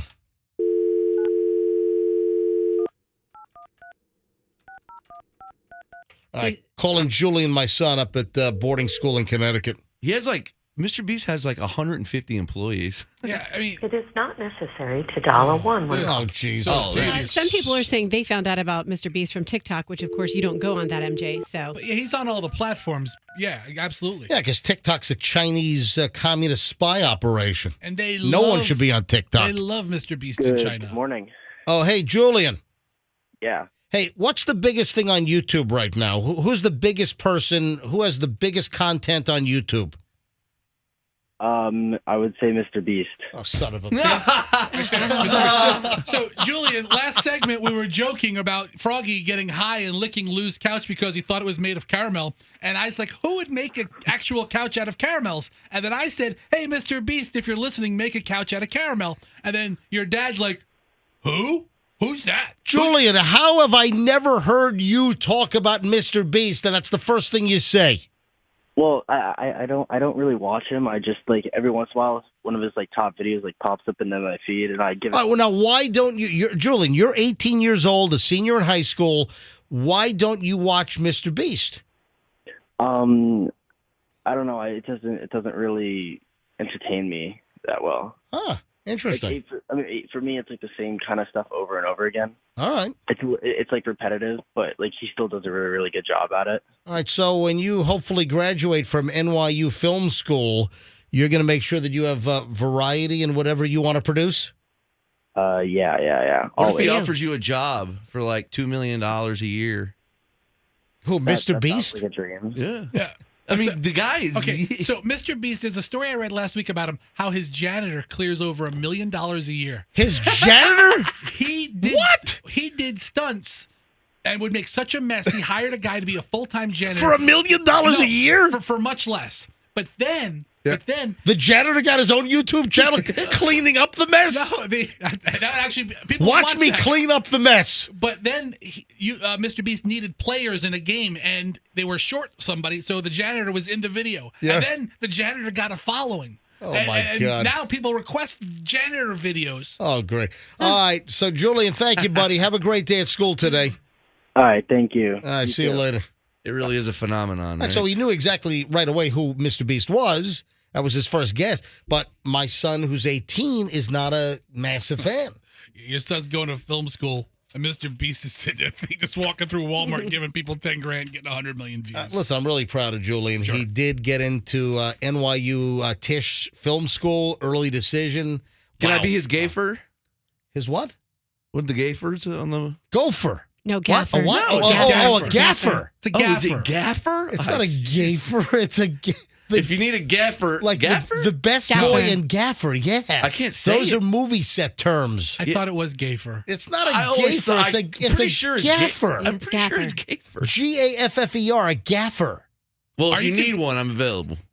Why would they call the best boy Never mind. All right. I don't know. Moving along. All right. Now, I had a teaser yesterday of what was coming up today. And my teaser was if you have a kid and you don't want to get a babysitter, could this get you arrested? Rox, you have a 5-year-old, and is your other one 3 yet? She just turned 3. Okay, so you got a 5 and a 3-year-old. Mm-hmm. Have you heard about this controversial kind of babysitting method where people are using these owlet cam baby monitors to watch their kids and not hiring like somebody to physically watch their kids? What? Yeah, I have not heard about that trend, but I'm trying to think about it in practice. Okay, so what does this mean? The parents are they going like next door to the neighbor's house? Well, are they standing outside and watching the baby monitor while the baby sleeps? I think it's varying. I think some people are within proverbial reach, and maybe they're only next door, down the street. There was a story about a North Carolina mom and the husband, and they went, I guess, to the Outer Banks, and they rented an apartment, and they left their small child, a 1-year-old son, inside unattended, but they set up the little owlet cam baby monitor, and they just strolled on the beach while the 1-year-old is left unattended. And I guess this is a trend. I don't know if you got parents leaving 2, 3, 5-year-olds at home, setting up the baby monitor, and they're going out to dinner 5 miles away. What if the house catches on fire? Well, thank you. What if there's like somebody breaks into the house and the kid starts choking on something? But here's the deal. Parents are more and more using these baby monitors as short-term babysitters, according to a bunch of reports that I've read. Okay, I'll tell you one time, I didn't do that, but I went out of town. Would you do anything for love, but you won't do that? Oh, what a great song. I was staying at a hotel and had to get a sitter for going to dinner, but I was dining in the hotel. And so I had to use one of those services where you don't actually know the person. And I was so freaked out. I was like, what am I doing? The babysitter that the hotel concierge recommends? Yes, Oh, exactly. yeah, that sounds safe. Yeah, exactly. We used one of those like New Year's Eve in Las Vegas, like maybe 15 years ago, maybe more, maybe 60. We were in Vegas New Year's Eve. This is a while. Oh, I know. What year was it? You know what we did? We went to This is like crazy vacation. I said to Michelle, hey, let's do a week in Vail and then let's drive from Vail to Las Vegas. Do you remember that one, Fester? I remember that. Yeah. Trip. So then we did a road trip to Vegas and we spent, a bunch of days in Vegas. Weren't you saying they were like UNLV girls? I think the Vegas hotel. Yeah, well, we hired like babysitters we didn't know. They were recommended by like the hotel concierge. Right. And yeah, we left. I look back, I'm like, should we have done that? Turned out the babysitter was great. Yeah, my experience was fine, but I got so nervous because I did have a monitor there, so I would watch the monitor. And then it kind of like looked like nothing moved, like my child was sleeping and the babysitter was out of view. So then in my head, I'm panicked. I'm like, did she somehow hack into it and freeze the picture and stole my kid? Like I was such a basket case. Yeah. I couldn't deal with it. My name is Rufus. I'm your hotel babysitter. Your kid is being shipped off to like the Czech Republic or something. I don't know if I was a good parent by doing all right, that. now let's go to phones on this too. I want to know, are there parents listening right now that you're using these baby cam monitors as these kind of in a pinch, quick, short-term babysitters? And the question is, could this get you arrested? Could parents be arrested for leaving a child unattended? Could this be a potential child endangerment charge? Are we going to see more and more potential legal issues here with parents that are busted for leaving their kids alone, just relying on a baby video monitor? All right, let's go to phones on this. Have you done this? Do you know people who do this? Has it been successful? Has it been problematic? Apparently, this is a trend. 800-990-1047. I'd love to grab a couple of calls on this. And then I just got another insurance shocker that I didn't talk about yet. I've got another personal insurance shocker that is really kind of pissing me off. So I'll explain that. I got a little personal problem that I'll reveal in a few minutes here. But let's go to phones on this baby monitor thing. Are you, listen, maybe you're a grandparent. Maybe maybe your daughter or son, maybe they're doing this. Maybe you have friends, neighbors that are doing this. 800-990-1047. 800-990-1047. It's a very simple question. Are you or does someone you know rely on these video baby monitors in the place of a babysitter? I think that's going to be a little tough because I don't think people are. I do think you could get arrested for that because I do think it's like imagine it really does, because if you think about it, you get arrested if you leave a child in the car. You know that. So I know you're not video, but you work backwards from that. A child unattended, the thing with the child in the car is it hot? Could they start the car? Could they get kidnapped? Well, the same thing with your home. Is there some sort of Is there some sort of danger in the home that could cause your child to hurt themselves?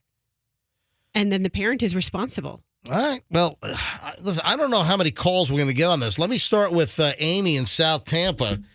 Amy, you're on the MJ Morning Show on Q105. Hi, Amy. Hey.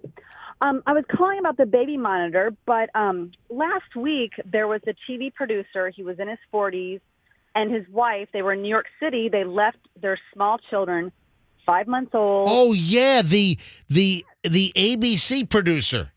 Yes, and she claims that she had a camera watching the kids, but then when he dropped dead of a heart attack, she left the kids alone and after dinner and went to the hospital, and they wouldn't allow anyone to go back in the hotel to get her kids, so she got them taken away. Right. That was wasn't he a Good Morning America producer that had a heart attack at a very young age? Yeah, George Stephanopoulos, or that show. Yeah, he produced that's right. He produced what, This Week with George Stephanopoulos on Sunday. Yeah. Yeah, I saw the story. I remember that he dropped dead unexpectedly of a heart attack, and then I remember seeing exactly what you're talking about, that the mother got in trouble for leaving the kids. Yes. Yep. All right. Hey, Amy, and how about you? Do you have kids? I do, but actually, my husband coached Julian in baseball, so I have a kid, 20, 18, and 14. Oh, wow. Oh, yeah. Yeah. Yeah, excellent. Thank you for checking in, Amy. You're welcome. Great to hear from you. All right, let me grab Kayleen in Tampa. Hey, Kayleen, you're on the MJ Morning Show, Baby Monitors. Hello.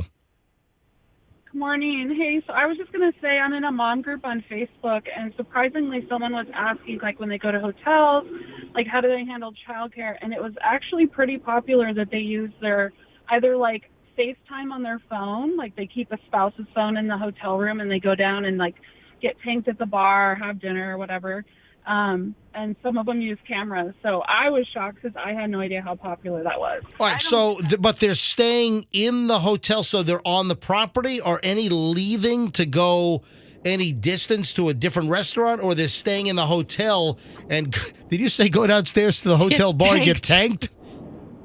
Well, a lot of them were saying they go down and have drinks. I mean, I don't know how comfortable I am that you're getting incapacitated with your kid up there, but and some of them it was just dinner. But yeah, they were saying mostly it was just staying on the hotel property. But again, like, it's at a resort where it's huge, and I mean, I don't know. Yeah, I mean, could you get in trouble for leaving, a 1-year-old, a 3-year-old, a 5-year-old, even if you're downstairs in the hotel lobby? Or I want to be able to have a good time. All I'd be doing is worrying. I'd be like, God, was he choking on something? Hey, Kayleen, thanks for the call. Listen, that's a good point. What if they get a hold of something? Like a knife. And no one's there to assist. All right, just, hey, heads up, be careful. This is a thing. And I have to tell you, someone who's a DCF case manager reached out to us and just said, texted you? Yes, just texted and said that is where a child is not being supervised. So that is a problem. Yes. Well, there you have it. All right, I am mentioning this for the first time. I came home for vacation with an insurance issue. Now, I've got the Chloe health insurance issue. It's not that. It's a whole different situation. What a pain. So I come home from vacation.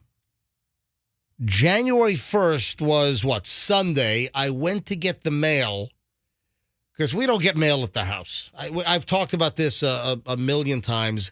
I do not have a mailbox at my house. I don't have any bills. I have no sensitive items. No mail goes to my house because I don't want my personal crap sitting in a mailbox on the street where anyone can drive by and steal my stuff. Bank statements, brokerage statements, bills, getting personal information, Social Security number. So a long time ago, I decided I'm not having a mailbox. And remember the mail thieves rolled through my South Tampa neighborhood back in the late 90s, 97, 98.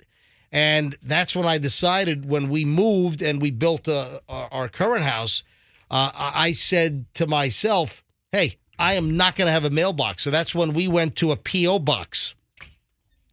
We went to a post office box, and that's where I get my mail.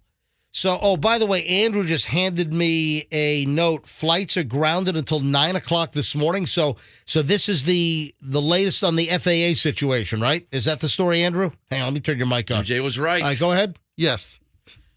And is this nationwide or just Tampa International? This is nationwide, all domestic flights. What a pain in the ass.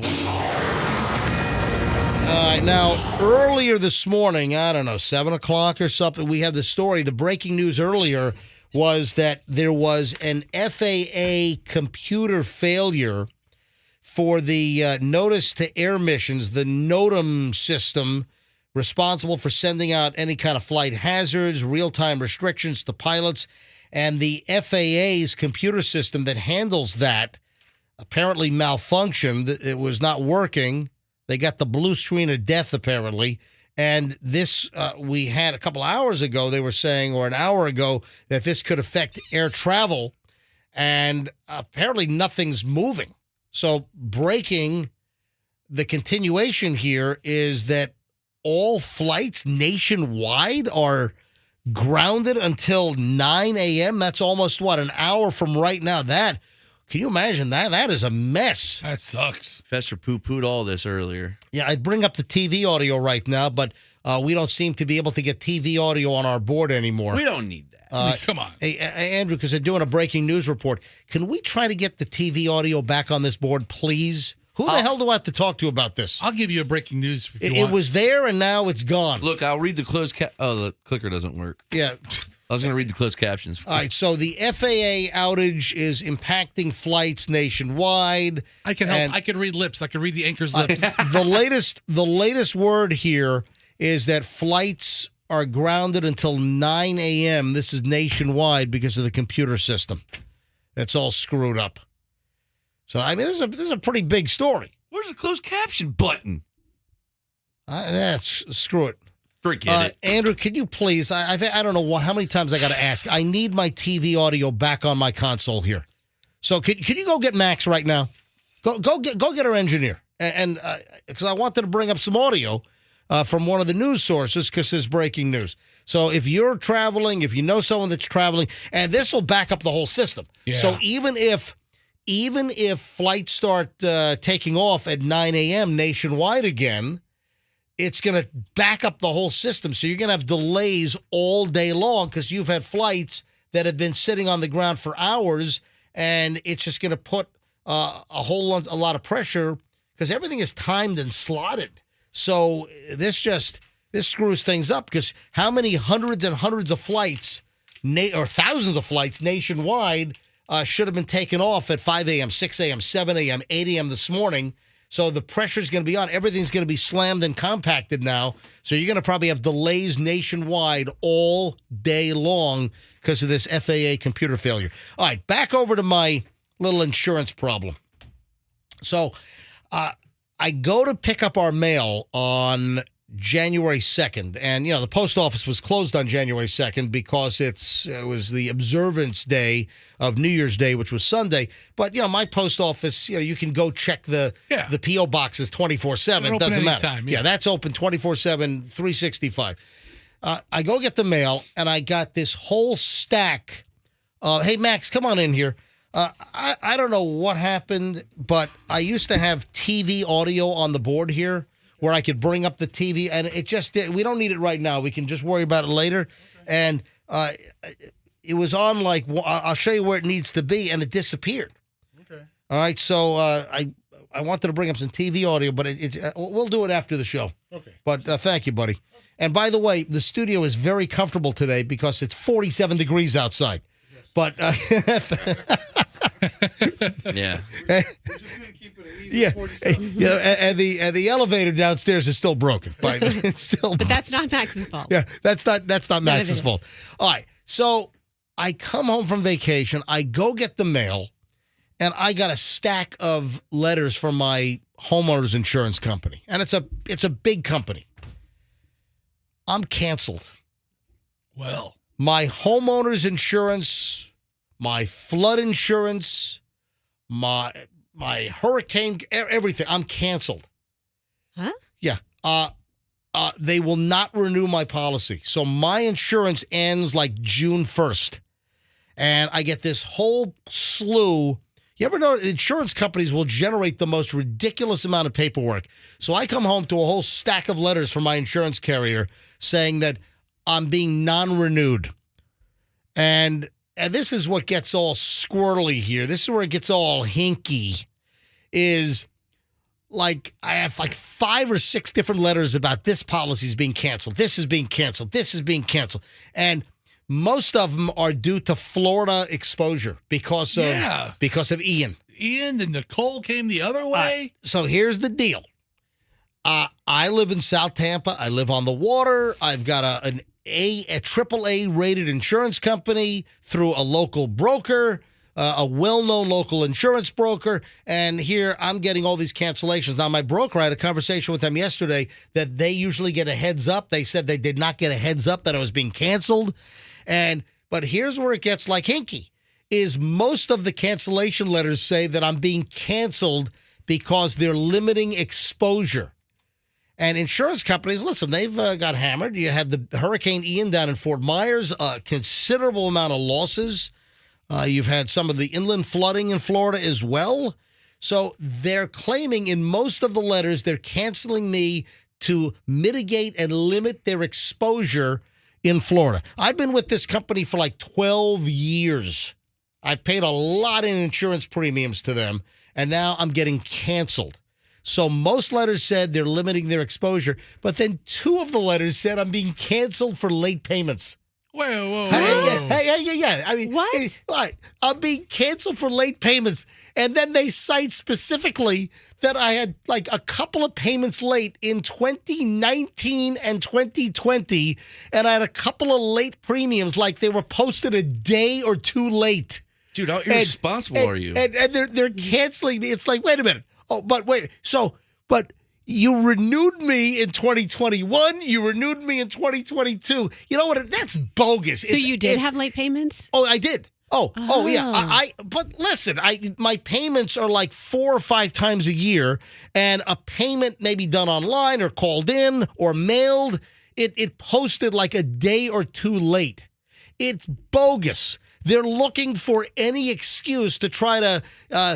If they needed to make an excuse to, let's say, the Florida Insurance Commissioner on, he had a late payment in 2019. That is such a farce. It's so bogus. Most of the letters tell the truth that they're just trying to cut their exposure because of the bad hurricane season we had.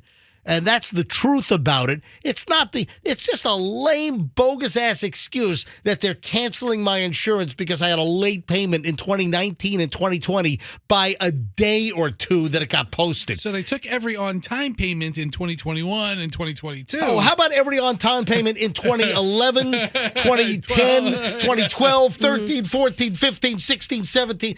It's pathetic. It's insulting that they'd even send out a letter. We're canceling you due to a late payment in 2019. Shut the bleep up, you. Yeah. Who wrote that letter? Is Jimmy Petronas the insurance commissioner? I know. No, he's not the insurer. He's the. Is that a separate? He's the CFO and fire marshal. That's I think it's separate. So that's not his jurisdiction. Yeah, but there's an agent who hit us up and they said on the text line, it said 13 companies are leaving Florida. 5 went bankrupt. That's what it has to do with. We have a massive insurance crisis in the state of Florida. And then we just had this special legislative session. What the hell's going to come out of this?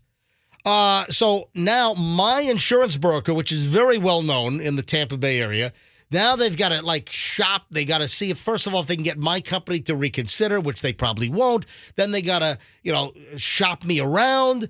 They're saying that my homeowner's insurance, which is already way too high, and I've got a ridiculous hurricane and wind damage deductible anyway, and they're saying that my insurance could double. If they can get me written, my insurance will most likely double. So I'm thinking about saying, screw it. I'm thinking about I'll self-insure. Because I don't have a mortgage. I paid off my house. I don't have a mortgage. So I'm not required from a lender to have homeowners insurance. So maybe I just buy, like fire protection, burglary, and that's going to be cheap. And maybe when it comes to hurricanes and flood, I do federal flood insurance. I've got to buy that in the next couple of weeks because that's up for renewal. So I'll buy my federal flood insurance, which covers you to $250,000. But as far as excess flood and wind damage and hurricane, maybe I just say, screw it. I'll self-insure myself. And then we can wait in like FEMA lines together when the storm comes through. And then I'll just get homeowners insurance for fire and umbrella liability, that kind of stuff, which I'm sure I can get written for that. Maybe. Some insurance companies have given me trouble over the years because I'm a radio broadcaster. Really? What the hell does what you want to insure my house because I'm a radio? What does that mean? Very sketchy crew. Someone else said I'm telling you right now, insurance companies suck. Yeah. Well, they all suck. All insurance companies suck. This same agent says 90% of the changes are due to flood fraud. And there has been fraud. I'd like to find the fraudsters and smash them over the head with a mallet. So that's my deal. So I'm just you're upset. I'm venting a little bit here you. because I come home and all these cancellation letters are in my. You want a shot of whiskey? We got some in the office. You want to relax a little No, bit? you guys have crap whiskey in the office. Somebody stole my bullet. Oh, that was Bullet's good. I like Bullet. Somebody stole it. I think it's in the production room, actually. I make a nice old fashioned with some Bullet rye Who would need bullet some whiskey while they're in the production room? Was it whiskey or rye? I think I used whiskey. it. I used it during a Hal Herman bit. I think. Did you really? Acting like I was drinking it. All right. You got the MJ Morning Show on Q105. It is 8:14. Roxanne, you're making this big deal. I don't know how many emails and texts I got from you yesterday. Something about Dig Dug, your fiance's blood work. Yeah. And you're saying that, I'm going to absolutely have to do this? Yeah, I've been talking to Michelle, and so she wants you to do. I mean, she's probably going to. Hold on. Yeah. You've been talking to Michelle? Yeah, I told her all about it. So she didn't tell me about this. Well, it's when did you talk to my wife about this? Sunday night, maybe. What? You can't talk to her? Yeah. Are they not allowed to talk without you around? Of course they're allowed to talk. But what are you all upset about? But if Roxanne is talking to Michelle about some kind of crazy new blood It's test. not crazy new. It's amazing. And it's like something that you need to get done. And it tells everything going on in your body. It's not like a run of the mill, hey, you're low in vitamin D. Well, who wants to know that? Yeah, that's. I don't want to know what's going on. Hang on. Calling up Michelle. I'm surprised Michelle didn't mention this. Froggy, you're low on the D. Tenacious D. Always. Unless she didn't want to bother me with it. Was she just giving you lip service on the phone? I doubt she was giving me lip service. She might have been. Hello. Hey, are you listening to the show? No. Oh, that's lovely. It's Well, fantastic. I was listening earlier. Okay, all right. So you dozed back off? Uh-huh. All right. Hey, you didn't tell me that Roxanne called you on Sunday and you guys had a chat about some kind of crazy blood test? Yeah, well, I don't want to tell you everything. For real? Like, what's your deal? I mean, really. But no, I thought you would tell me if there's some kind of blood test that Roxanne's pushing. I'm going to get it for you. All right. See? All right. See? So, all right. So be prepared. Tell me, I have no idea Unless what it was this a is. surprise. I'm sorry. Do you go to a doctor? Do you send it away like the poop sample in the mail? What do you Yes. What do you do? I get to draw it myself. Yeah, Michelle's going to do it. She's going to dress in a little naughty nurse costume and then take your blood and suck your blood. No, what you do is you just go to this place and you give like 4 vials of blood. They send it to this place. You go to this place, what, like a storage garage off of Waters? Yeah. Where do you go? Flea market? Yeah. I went to a place called Restore West Chase. All so right. obviously it's in West Chase. Yeah. So they take your blood and they send it to this company in Atlanta. And they look at things in your body. They look at like 200 different micronutrients. Is this like Theranos? I mean, Is it this- sounds like Theranos. Do they It is find kind of. anything but White Claw in Well, listen. Doug's blood? Does the As a CEO matter of talk fact- like Whoa, this? hold on. There's a White Claw. All right. There is. Ladies and gentlemen, Roxanne's perennial fiance is Doug. We call him Dig Dug. And Doug. And Doug gets this blood test. Now, why did Doug get the blood test? It was his birthday present. Now, how'd you find? Did Derek Jeter tell him about it? No. I found this, and Okay. I'm my own person. So I can Restore- dig up good information without. Restore looks like it has a bunch of locations. All right, Yes. so you found out about this from what? A friend of yours told you about it? I went into this place. Why? when Why'd you go into it? Because it's where I got my cryotherapy, where I got in the tank and did the cold cryotherapy. Right. So they also had this service, and I was like, this looks interesting. And so they also tell you, you know how, and Michelle, I think I told you this, you know how like vitamin C, that's an antioxidant, resveratrol, the stuff that's in wine, antioxidant. Resveratrol, thank you. Well, we might think all of that is good for us, but MJ, it might do nothing for you. So it assesses all these antioxidants. But how do we know this is real science? Because And scientists not a do bunch it. of wambuki. No, real scientists work on this.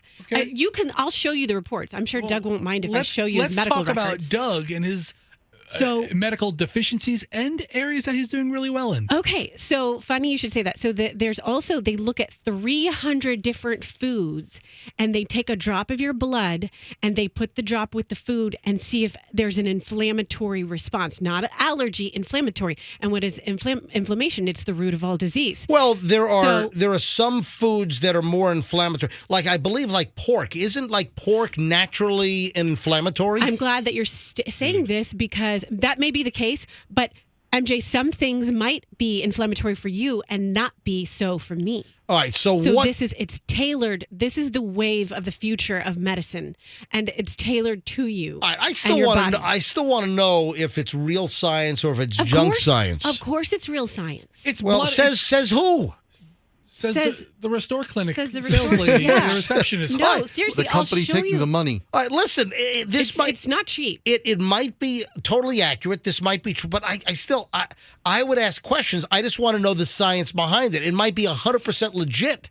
I just want to know the science behind it. That's all I'm asking. All right, so you said it's not cheap. How much was it for Doug to go give 4 vials of blood to find out that he's allergic to asparagus? But he is actually. It's not allergic. Asparagus causes him inflammation. Oh, really? So, all right. So, what did we learn from Dig Dug, your fiance? $1,100 is the answer to that question. It was $1,100. It's not cheap. All right. And so they look at things like he's not like lactose intolerant. He's not like gluten. Just give me the good. Give me the good stuff. Here's the important thing. Yeah. He's allergic to, or he has inflammation to malt. Like malt beverages? Yes. Well, he drinks White Claw like it's water. I know. That was the big thing. Isn't White Claw a malt beverage? It is. That was the big revelation. I'm thinking of like a milkshake. I thought like milkshakes. I thought a malt liquor. Well, listen, beers are malt as well, and like Zima was a malt. Remember Zima? All right, wait a minute. So Doug is allergic to White Claws, and he drinks 2 cases a day? Yeah. So I got his report, and so I had to break that news to him. So I got all of his work back. Is he having any effects? Is he having adverse effects from all the White Claw that he drinks? I think so. I think he's gonna. I think things are gonna get better. How many men drink White Claw? Real men? No. Not Doug. really. That's it. He's the only real man. Well, what happens when is he having some kind of a body reaction with all the White Claws he drinks? No, but I mean, I would imagine if you have joint pain, or if you have, is he having joint pain? I think he has pain that I think he has AGE pain, like we all do. You know, when you get older. What? Just age. Okay. Like you get older and you like. Okay. So sorry. I didn't know we were randomly spelling 3-letter words in sentences. It's like my parents spelling out curse words when I was 3. Would you tell him to shut the F? Yeah. So what else? What else is Dig Dug allergic to, or what else is inflammatory? What else is he supposed to avoid? Almonds, which he eats like a bag of those a day. Hold on, stop. What? Almonds. Oh, almonds. Yes, almonds. He's allergic, so he's not supposed to eat almonds? No. Blueberries. Isn't this crazy? Blueberries are one of the healthiest foods you can possibly eat. That's what I'm saying. You have all to the get antioxidants. Oh my God! I was in a convenience store this week. They now have blueberry flavored almonds. It's true. I swear to God. Hey, I ate Hey, Michelle, are you still with us? Yeah. Why are you all quiet like a mouse over there? I'm just listening. All right. So I ate last night. I ate a whole pint of blueberries. I love blueberries, and you know me, I'm very finicky with my blueberries. They might not be doing anything for you, or they might be causing you some inflammation that we're unaware of. I'm telling you, you are going to love this. All right, what else? Hold on. Fester's just grabbed I just grabbed her computer. So Fester just grabbed Roxanne's laptop, and is this Doug's report that you're looking at? Yes. So he has severe to moderate reactions to almonds, asparagus, avocado, basil, bell pepper, blueberry, Boston bib lettuce, Brazil oh my God! That bastard Boston bib lettuce, Brazil nuts, cane sugar, carob, carrots, cherries, chicory. That's a coffee in New Orleans, right? Yeah. Okay. Cinnamon, dragon fruit, flounder. What? Flounder like the fish? As opposed to any other flounder I've ever heard of. Garlic, green pea, hemp, natural sugar, nutmeg, papaya, permison, poppy seeds, quinoa, sage, starfruit, string beans, tapioca, teff, I never heard of that. Turmeric and turnips. See, so turmeric, a lot of people take turmeric as and think an that's good for them. anti-inflammatory. Right, but it's causing inflammation in him. What the hell? And then it has a list of things that are mild reaction. That's We don't 3 have to go times through as it. long, which, Yeah. mild, I'll go with that. But Yeah, we're still he gonna- has a lot of pretty common things that, I mean. Everybody does. That's It's what like I'm saying. he- This is tailored to you. It's like is he allergic to water? I mean, he has a severe reaction to water. Yes. The way I'm reading this, he's got no reason to live. I mean, after I had to break it to him about the White Claws. White Claws. Yeah, that was next meat market shareholder And meeting. wait a minute. To cope, did he down like 6 White Claws in a row? No, I had to pretend like I was not myself. I pretended like I was a dietitian who graduated from the University of Michigan named Nicole, and I called him and I said, I need to talk to you about your report, and that's how I broke it to him. So it was he took it better from a stranger. You role-played You it? called him? Did he know it was you? He knew what was happening. He was like, What the hell goes on inside your house?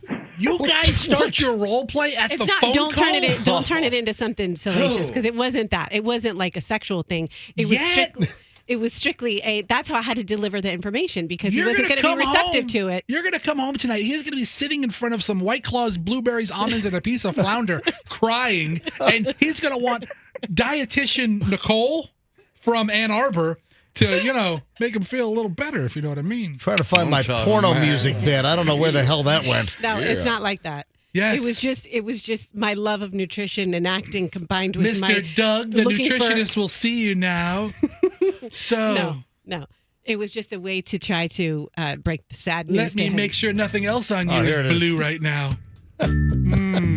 Hey, I'm your sexy nurse, Roxanne. You're allergic to asparagus. No, it's Nicole. I'm sorry. The kink name, and this one's Nicole from Michigan. Yeah, there you go. Ugh. Oh my God, Michelle, are you entertained by this? I am, but wouldn't you like to know? Sometimes you have like little weird pains or whatever, and maybe it's something you ate and we don't know what's causing it. I got a little. It's kind of gone away, but I was getting this little dull pain in my side. And you eating a whole bunch of blueberries? No. Hold on a minute. Did you have a lot of flounder covered in almonds? Hang on a minute. Last couple of days, it's kind of subsided now, but I was getting that dull pain in my side where the kidney is on my right side. And when I had my first ever stones back in 2019, I had that dull pain on my left side, and man, that thing just threw me for a loop. And I had like an MRI, and they found there were 2 like 3-millimeter stones in my left kidney. And listen, I was like in my mid-50s here, and I had my first stones ever in my life. And I always heard that it was like miserable, worst pain ever. And I'll tell you what, 100% right. My dad, my mom, my brother, they had stones like in their 20s. And I've gone through all these years, and I had no trouble with kidney stones until I was 52, 53 years old, whatever it was. And I had 2 in my left kidney, and those passed. So I have those in a jar. I was supposed to turn, seriously, I haven't been in that specimen jar, in that plant, and I was supposed to turn them over to the urologist for analysis. And I said, no, I'm going to keep these. I just went online. I Googled them. And I did that kind of stuff. I did my own analysis. I just Googled kidney stones, and I found a picture online. I'm like, okay, yep, that's just a calcified, regular, run-of-the-mill stone. But the point is the 2 stones that were presenting in my left kidney, those are gone. And because I peed them out. And actually, I did it at the hospital where they're striking in New York, right? It happened to me in New York. And it's Mount Sinai up at like 100th and like 5th Avenue, Madison. That's where they're having this massive nurses strike. And I had a miserable experience there. Michelle, remember I was in the ER with the worst pain ever in my life. And I was on a stretcher in a hallway for like 9 hours before they could see me. It was like a war zone. Yeah. It was like a Wednesday night, and it was a war zone, and they didn't have enough nurses. It was a mess. So later on, then they discharged me. They put me on IVs. They put some drug in me that made me feel better. And then, like, I had another, like, attack because the stones were still in there. and it was like the next day. Then I went to NYU Langone. I went to NYU Langone Because that's where everybody goes. Right, I went there, and it was night and day. It was beautiful inside. Yeah. The staff was fantastic. They took me right in, and it was there that I passed the stones. And you know what I did? In my pocket, I had a wine strainer, a little. I used to have to carry one of those around. I had a little red wine strainer. You gotta use it every time to strain the sediment out of like an old bottle of wine. So I carried that with me. So when I went to the bathroom each time, I went through the little strainer, and then I'm in the bathroom, and clink, clink, both stones came out. Oh, that's such a great feeling. Yeah. Oh, and it was done. And you're just like, but every time I went to the bathroom, I was like, please. Andrew wants to know if I replaced the strainer. No, I used it on a 2004 Clio last Saturday night. You rinse it off, Andrew. It's fine. One run in the dishwasher. By the way, the 04 Clio, the highest rated Clio ever, 97-point Parker, that was incredible. This has a little wang to it, MJ. I don't know. So the point is, though, the two stones, according to the MRI, two stones in my left kidney, those are gone. But I had another 3 millimeter stone in 2019 in my right kidney, and to the best of my knowledge, that's still in there. So I'm wondering if the little dull pain was that. You know? Or it could all be the nuts you're eating. liver failure. Or what? Or all the nuts you're eating. I eat a lot of nuts. I mean, nuts are healthy for you. Yeah. I eat cashews. I eat Doug walnuts. Can't eat almonds now. What? Doug can't eat almonds now. Well, it doesn't mean I can't eat almonds. I don't know Find that. out. You could have acute liver failure from all the wine you drink. This place ought to do it for free for me because we're talking about this. Yeah. I'm sure. Yeah. Give you a Wouldn't you like to know? Do you really want to know what's going on with your I blood? mean, honestly, what if they tell you you're allergic to like sushi? What if they could tell me I'm going to die in 3 weeks? I know. I mean, for real. Yeah. Would you want to know? No. This blood looks really close to death. Sorry, sir. All right. Michelle, anything else? We're getting it done for you. Are you? You're gonna you're gonna drop over $1,000 to find out he can't eat hang on. peanuts. And you're not going to get it done for yourself? I don't need to have it done. Why I don't not? have any weird- I don't have any weird aches and pains. I have sporadic little aches and pains, nothing major. My right thigh has been numb for 10 years. I mean, I'm not all incapacitated like Sebastian Gorka. I don't know about that. All right. I'll talk to you when I get home. Just live with See it. you later. Bye. All right, so Allison has threatened me this year to find a doctor because That's a good threat. 2013 is the 12-year anniversary of me last seeing a medical professional Oh, for yeah. anything Oh. besides dentist. This has come up. Fester has never. You've never had a physical. No, I mean I give myself the. Never mind. See, why do you need it? If I go every 6 months to get a physical, you don't need to get. You go every 6 months? Yes. I go once a year. Like I'm due in January. I'm due this month, either late January or early February. I'm due for my annual, where they do the blood work. My doctor sends everything to the Cleveland Clinic. Nice EKG where they rip out your chest hair a little bit. Exactly. They love it. They put those damn patches on your chest. So I'm due for my physical in the next month. I think sometime. my last physical was Dr. L in 2007. Oh Yeah, my! you should God. probably. I mean, you're probably at the age where you should go. I mean, You know what? You're at the age where have you could kids? you could die in your sleep. You have children's. that's the way I want to go. That's how I'm hoping. I mean, better than right. Oh my God! Fester. Oh, Fester just collapsed in the it was a microphone. Little radio theater. But no, that was that was excellent. You sold me. My wife threatened me this. She goes, well, "You need to," and she wants me to start calling. She wants me to call, our other care provider and get on. I have to find a doctor. I don't even know how to find a doctor. Yeah, how about you get a freaking physical? Hey, Go to my doctor. Moving along here. Speaking of malt beverages, and Doug, Roxanne's fiance, is allergic to malt. Speaking of that, did you see the complaint about the beer prices at the college football championship game? Ooh. Yeah, I got to figure that's super expensive. Did you see? So all kinds of complaints. So at Georgia Bulldogs and TCU. The worst college football championship game I think I've ever seen, unless you're a Georgia fan. I say that, Andrew? What? I said that wasn't a game. Yeah, I mean, the ratings, I think, sucked. Didn't they say the ratings were among the worst for a championship, for a BC, for a bowl game? I watched the first 10 minutes of the first quarter, and I'm like, okay, this game's already over. And then I went back a little later, it was like 60-something to 7. A premium beer at the stadium was $17. A craft beer was $19. Wow. If you wanted an 1800 margarita on tap, $20. A can of wine, I love my wine in a can, $17. But what? The prices, the complaints about the alcohol prices at the championship college game, people complaining. But I'll tell you what, when I went to, last time I was at Amalie Arena, I'm about to say, aren't they expensive? I went to Bon Jovi, and I was blown away at the prices in Amalie.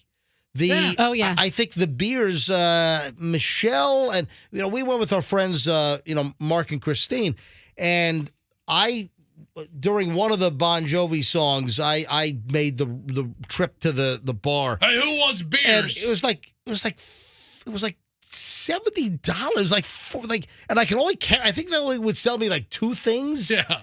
I think you only had 2 at a time. Was that it? Or 2 beers per person, whatever it was. And I mean, I can't remember whether the beers were like $14. The prices were ridiculous.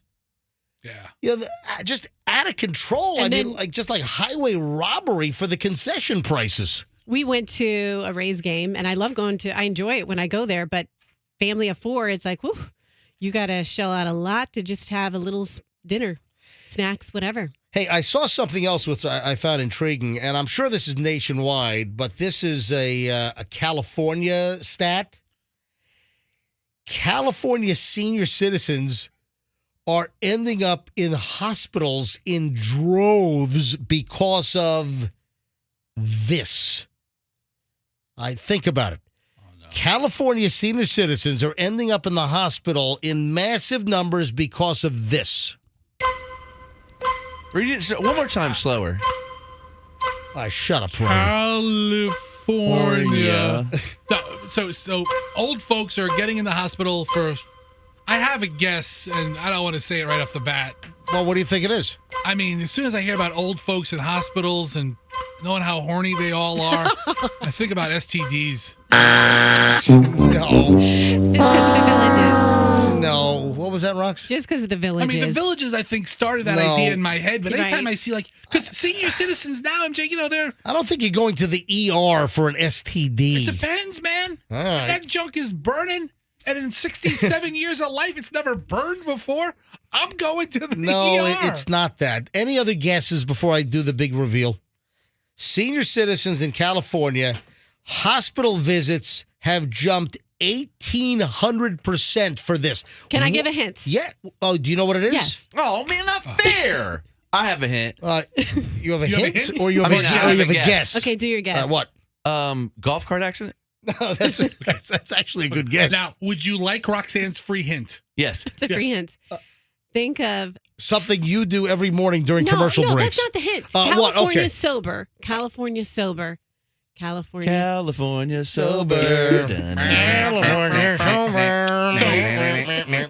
So in Froggy's case, it's alleged, but in the old people in California, it's what marijuana? Oh, yeah, overdose? probably edibles and stuff. Everything. It's more people age 65 and over are using cannabis for arthritis and other pains. Yeah, it's good. And they call them silver smokers. Silver smokers. That's hilarious. So senior citizens that are smoking pot are called senior smokers. Silver smokers. What'd I say? Silver smokers. smokers. All right. Senior citizens smoking pot in they're called silver smokers. Yeah, silver smoker alert. Yeah, we got a silver smoke. It's like a new hero. I was on 275 and that big traffic board on 275.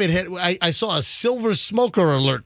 Watch out for Gertrude. She's Can high. a silver surfer use a That's assistant? funny. Elderly sidekick. All right, but apparently the last stats that we have, 12,167 senior citizens went to the ER in California only in 2019 after getting high. Now, what are they having bad reactions? What are they wigging out? What's going on? Probably from eating like gummies and Here's stuff. the thing. I mean, maybe there's a reasonable amount of senior citizens who've never tried it before. Well, here's the deal. Also, senior citizens that are 65 now that maybe were getting doped up and smoking some pot back in the 1960s. That's the point. Yeah. Is the marijuana today is so much more potent than the marijuana that they might have been smoking years ago. Smoking brown leaves in the 60s. And it's throwing them for a loop. So I have a friend named Brian. Yeah. Who told me a story. Froggy's mutual friend of ours. Yes. Told me a story about how he had a tray of pot brownies presented to him, and he had one, and it didn't work right away. I guess it works in 2 hours. No, it takes a while. But you don't think it's working, so you take more. It's brownies. Who eats one brownie? He ate like half the plate, and then it all hit at the same time, and he was out of his mind for 24 hours. Hey, Did he bite a cop? It's awesome. My dad got some laced marijuana in Puerto Rico back in 1970. Oh, I remember that. Did we ever talk about this? I remember you telling the story. Oh, yeah. So my grandparents had a condo in San Juan. And I used to love, when I was a kid, I'd go with my parents, or sometimes I'd go with my grandparents. I remember at JFK, we used to get on a Pan Am 747 from JFK to San Juan. And my grandparents had a two-bedroom condo on the beach in San Juan in Puerto Rico. And I was going there since I was a little kid. And I used to call it the Rican Vacation. Instead of Puerto Rican, I used to just call it the Rican Vacation. And I loved it down there. And my dad used to hang out with a bunch of... Listen, in 1970, my dad was 30 years old. Yeah, 2 young boys. Grandma's watching the kids. Right, and they're hanging out with their friends. And my dad, one of their Puerto Rican friends, it was an American... But, one of the friends, on the Puerto Rican vacations, hanging with him, and my dad smoked a joint with him, and they think it was laced with something, and my dad went out of his mind. That's awesome. Yeah, it could have been like acid or something. It was his pot was laced with something. So that's a crazy story. All right, Roxanne. Question for you, because this is more of your wheelhouse. My wheelhouse. Okay. And not because you have a boob job. Oh, I thought it was going to be Mercury retrograde questions. No. Okay. No, this, and it has nothing to do with the boob job. You have 2 wheelhouses. And listen, I'm not violating you. Roxanne, you volunteered on the air. Yeah, I volunteered this. Yeah, you volunteered this many times that you had, you were 17? You had your boob job? You and Bad 18. Baby. You had just turned 18. Just turned 18. Senior year in high school, you got a boob job. I did. Before the school year was over. She comes back from spring break. Roxanne, there's 2 things different about you. There's 2. Well, there's a couple of things. 2 new things. A couple of things are different. No, but you have a boob job, and this is why I'm looking at you, is guess what is now more popular than a boob job with women and cosmetic surgery? Butt implants. No, that's a decent guess, but nope. Nope, not putting stuff in, taking stuff out. Like a liposuction? Or? Jess, that's correct. Yep, that's it. So liposuction is correct.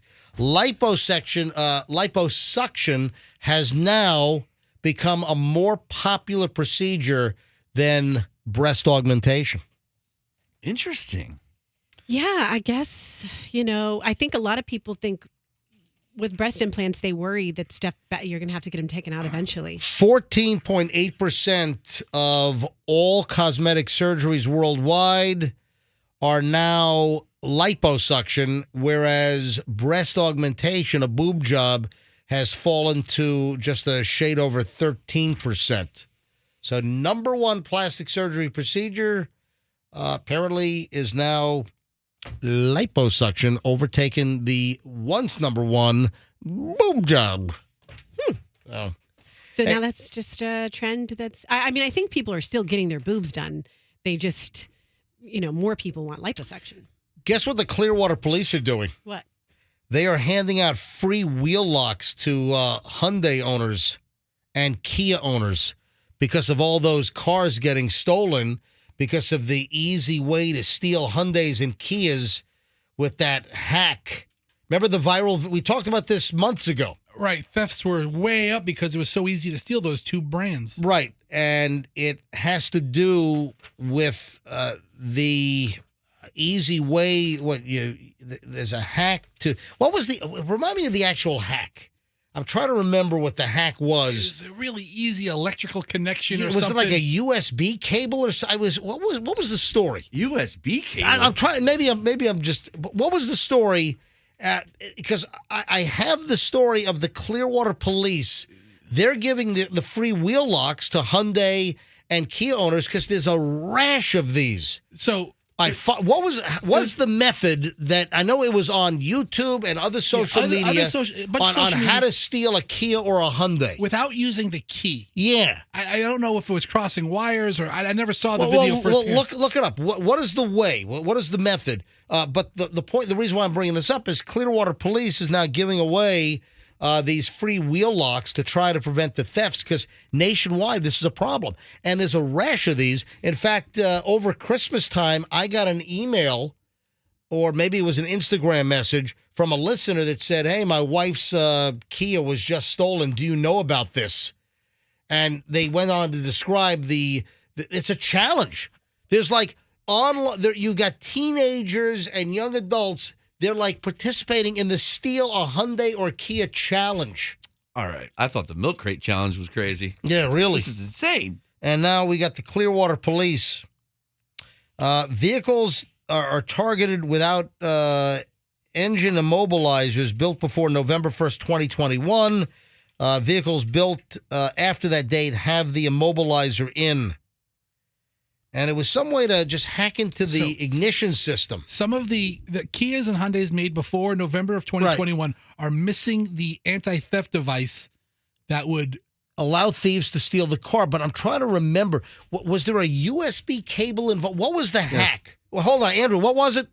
There was you remove a piece above the steering wheel, right. Then you would where you would normally insert the key, and you're left with a cylinder. Just jam the end of the USB cable onto that piece of metal and you're done. You guys are questioning me like USB cable. What are you talking about? That's what it was. I remembered. It was a hack using a USB cable to steal these Hyundais and Kias.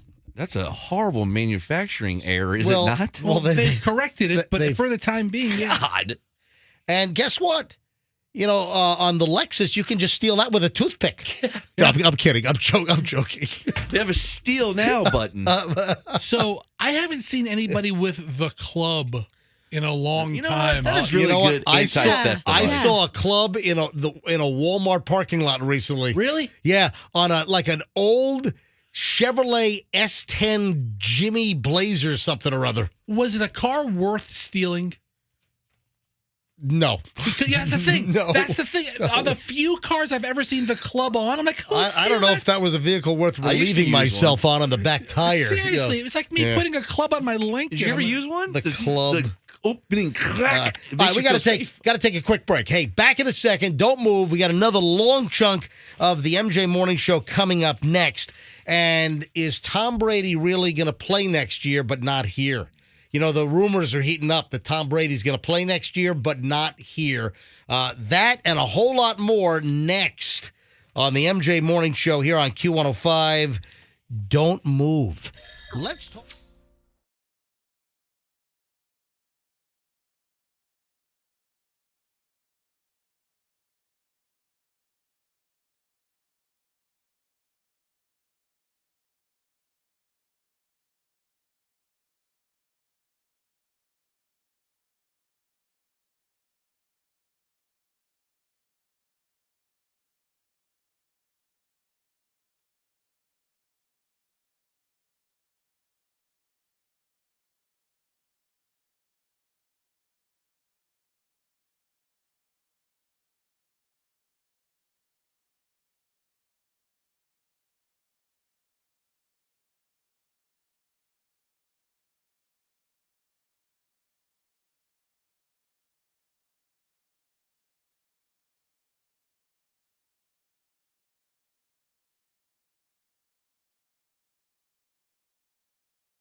All right, so what's the latest with the whole air traffic situation? They say flights will resume normally. The system should be back up at 9 a.m., which is 4 minutes from right now. Yeah, but then the backlog, how long is it going to take to work through all of that? It's all fought up. Andrew, can you see what the latest breaking news is on this? I'm looking. Yeah, the air traffic system, the FAA had a computer malfunction, and I just got a text back from Chief Slaughter. Yeah, hang on Great a if he sec. was a sergeant. Yes. Let me just do a voice to text here. I was calling about the free wheel locks for Kia and Hyundai owners. Let me send that. All right, here we go. So Dan Slaughter is the chief of police for Clearwater, and I just texted him on his cell phone, and he said he's in something now. He can't step out. All okay.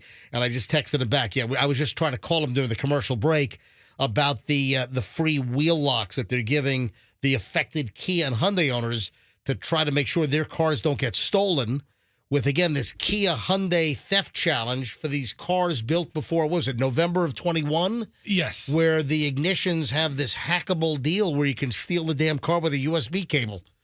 And, we talked about this multiple times last year. We were talking about this, but it's getting even worse.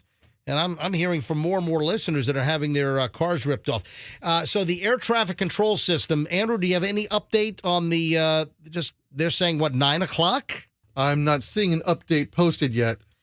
What about the latest news stories? You don't see anything anywhere? All these stories are still talking about the outage until 9 or the stoppage until 9. All right. So the last week, I guess that's still the last information we have, that the FAA was saying that flights across the country were going to be on hold until 9 a.m. Eastern time because, can you imagine how many flights in the 5, 6, 7, 8 o'clock hours nationwide that have not been able to take off, and what kind of pressure and backlog that's going to put on the system trying to catch up during the course of the day? So I found a transportation reporter. Yeah. And he is a national correspondent that covers airline travel. He says for CBS News, that's kind of important. Yeah, he's a fairly reputable. I never heard of Chris Van Cleve. I've heard of him. Okay, so he says he's a CBS News correspondent. Yeah, man, the Cleve, man. Yeah. So FAA has they call him cleavage. So right here, read the second one. He's got man boobs. Read the second one.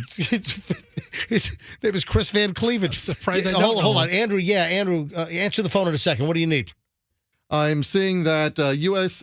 FAA lifts nationwide ground stop. Okay, all right. So that's the same thing that Chris Van Cleve said here. So yeah, 18 seconds ago.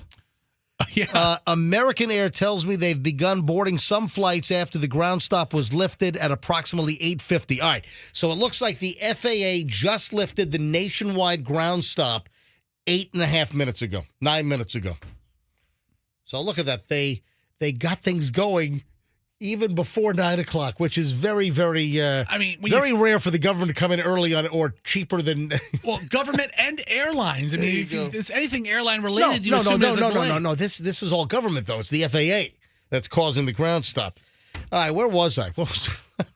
Got a million things go. Oh, one other thing from a technical standpoint. If the last couple of days you've been getting static on our signal, our 100,000 watt transmitter is working fine. There are some atmospheric issues, and you know what? Historically, a lot of times in like early January, mid-January, we've had this thing. Listen, we had it over at FLZ as well, that there are certain times of the year with temperature inversions. There are certain atmospheric things that we cannot control that will give you a degraded signal or reception. So anyone that's getting more static than usual, or you're getting static and you never got static, it's atmospheric. It's not our equipment. It is the atmosphere. So file a complaint with the atmosphere. I've had my friends texting me all morning. What's up with this signal? I forgot to mention it to you. Yeah. Well, no, we heard this from listeners yesterday as well. Yeah. And like if I flip the switch and I listen to our off-the-air sound, it's a little staticky even here in the studio. Oh, come on. But it's atmospheric with what's going on. Yesterday and today were the two best shows we've ever done, and they're staticky? Yes. Well, not on the Not on the recordings, not on if you listen to the podcast. Right, they weren't that great. Oh, But did you hear when Froggy said? No, it's not that bad. It was so funny. No, it's not that bad. But we had some very good shows, by the way. in the news coming up. Morning show. So if you're getting reduced reception quality and more static or any static at all, again, atmospheric, it's not our fault. All right, Tom Brady and Gisele Bündchen, couple of things here. First of all, there is just a lot of chatter about Tom Brady not doing the Fox gig next year. Oh, this guy is so dramatic. But it's like that $350 million Fox commentary job, if that's even really a real number, that the word is that, listen, that's waiting for him when he wants to retire. But there are, again, additional rumblings that Tom Brady is thinking about playing again in the NFL next year, maybe one more season. And the rumors are flying that it might not be with the Tampa Bay Buccaneers. Well, last year at this time, it was all speculation about him retiring. And there's none of that this year. It's all, what team will he play for if he opts for another season? And I've heard rumors of old Saints coach Sean Payton landing somewhere and bringing in Brady. Isn't that guy like 30? Sean Payton? I thought you were talking about Sean McVay. McVay's like 37. He wants to leave. He wants to quit his job. He wins a Super Bowl last year. Go farming or something. Yeah, he wants to leave the NFL. He's like, enough of this. Good for him. Yeah, exactly. But there's just an increased amount of chatter that Tom Brady's going to stay in the NFL, but not with the Buccaneers next year. It's just never ending with this guy. He's like a teenage girl. It's just constant dramatics. I'm tired of Tom Brady. I said it. I said it. Tired of the guy. I can't take it. And then one other thing on the Tom Brady, Gisele Bündchen front, they combined lost $1.7 million. I'm sorry, correction. No, yeah. They lost 1.7 million shares in FTX in that whole crypto collapse, that whole crypto fraud. Okay. Together, they had 1.7 million shares. So did that mean they each had 850,000 shares each? Right. Okay. So we don't know what the split was between them. Right. Oh, that's true. The highest value of each share was $93. So at one point, they had $158 million worth of that. Holy moly. So I don't know what their initial investment was. I don't know what price they bought it at, but obviously. That is insane. So hold on a minute. 1.7 million shares. Let me just do the math. And then times, you said it was $93. $93 a share? At one point. Yeah. At its highest. $158,100,000 is what that value could have been. And poof, just down the toilet. Not to mention, they might have legal exposure with individuals that are trying to, sue Tom Brady, Gisele Bündchen, and other celebrities that were pushing the crypto. Good. That's what you get. So, hey, did you know that 411 was still around? Information? Yes. Oh, I used to mess with those people all the time. Oh, my God. When I was a kid, I mean, just think back how you used to, dial 0 for the operator. Or call 411, I mean, clearly before the internets, to get a phone number. If you didn't have a phone book, you called, or if you were too lazy to go to the phone book. And that's another thing. Where the hell are the yellow pages? Where are the phone? There are no phone books anymore. Just things that are just gone. So 411, I had no idea it still existed. It must be so boring.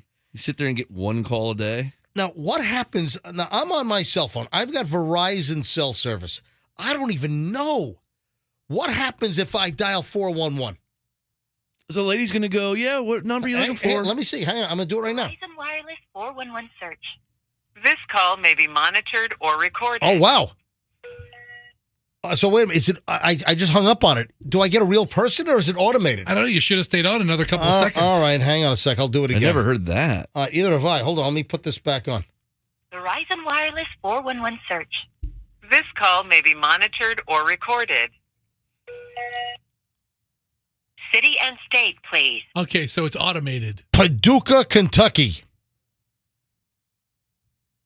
I'm sorry, I didn't get that. For what city and state? Paducah, Kentucky.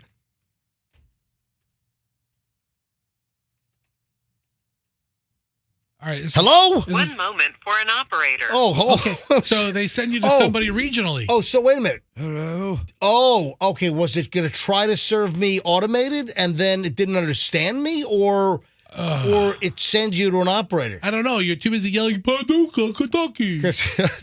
I need the number for Phlegm Face Barbecue. That place is so good. It's the best. They have the best rub. Phlegm Face Barbecue. Real stick to your rib. Oh. Can I get the number for Phlegm Face Barbecue? The stickiest ribs around. The point is, though, is that millions of people are about to lose 411 service, I guess, starting this month. Take it. AT&T customers with digital landlines. So not cell service, but landlines. Like if I pick up our studio line here, let me just pick up our hotline. Hang on a minute.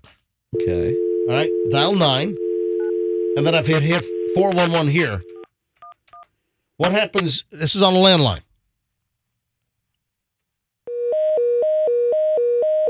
Well, that doesn't sound good. No. Is there a bomb coming? I don't know. 411. I'm trying to one of these studio lines. What's going on? Bechtel Directory Assistance provided on behalf of Frontier. What city and state? All right, first of all, why is it breaking up? But that was it was like Frontier. Okay. You hear that? It just said, so I guess 411 still works on our Frontier lines, but for millions of Americans this month, 411 goes away. Starting this month, AT&T customers with digital landlines won't be able to dial 411 or 0 to reach an operator or get directory assistance. Oh, no. Look at your phone. But, guys, think about it. When was the last time you called 411? I can't even remember. I can't remember. Early 2000s? Yeah, when I was trying to find a place to prank call in 2003. Wow. When I saw that headline, I was like, wait, what's 411 again? Like yeah. Yeah, by the way, 911 is still in business. Yes. And what's the new suicide number? Is it play the Logic song. Is it all right, so there's a new suicide hotline number. Yes. What is that one? It's not 411, so don't it's a call suicide prevention. Yeah. Suicide and crisis lifeline is what? 988. 988. There you go. Oh, okay. I thought it was like a 11? No, so those will work, but 411 is going away from many. And just like the operator dialing 0, I can't tell you the last time I did that. That's nuts. Hey, if you didn't hear earlier, there was no winner in the Mega Millions jackpot. Yeah, I dropped $51 last night. Oh, yeah? Yeah, I bought. Oh, my God. What an idiot. What's your problem? You just flushed that crap down the toilet. What a boob. Listen, I'm the first to admit that. I'm the first to admit. Then why do you keep doing because somebody does win eventually. Michelle told me to go out and get tickets. And listen, when Michelle says jump, I say how high. Yeah, that's how it is. Okay, so why such an awkward number? I don't know. I picked the number. I picked it. So Michelle wanted me to spend $100. And I said, no, I'll spend half of that. That's why. So Michelle said, because I was going out to get some gas and I needed to get some lettuce. And I said, hey, I should probably get some Mega Millions. The jackpot's $1.1 billion. And I said, how much should I get, Michelle? Michelle said, get $100 worth. I'm like, I'm not spending $100. So I split it in half. I said, I'll spend half of that. And then 17 tickets.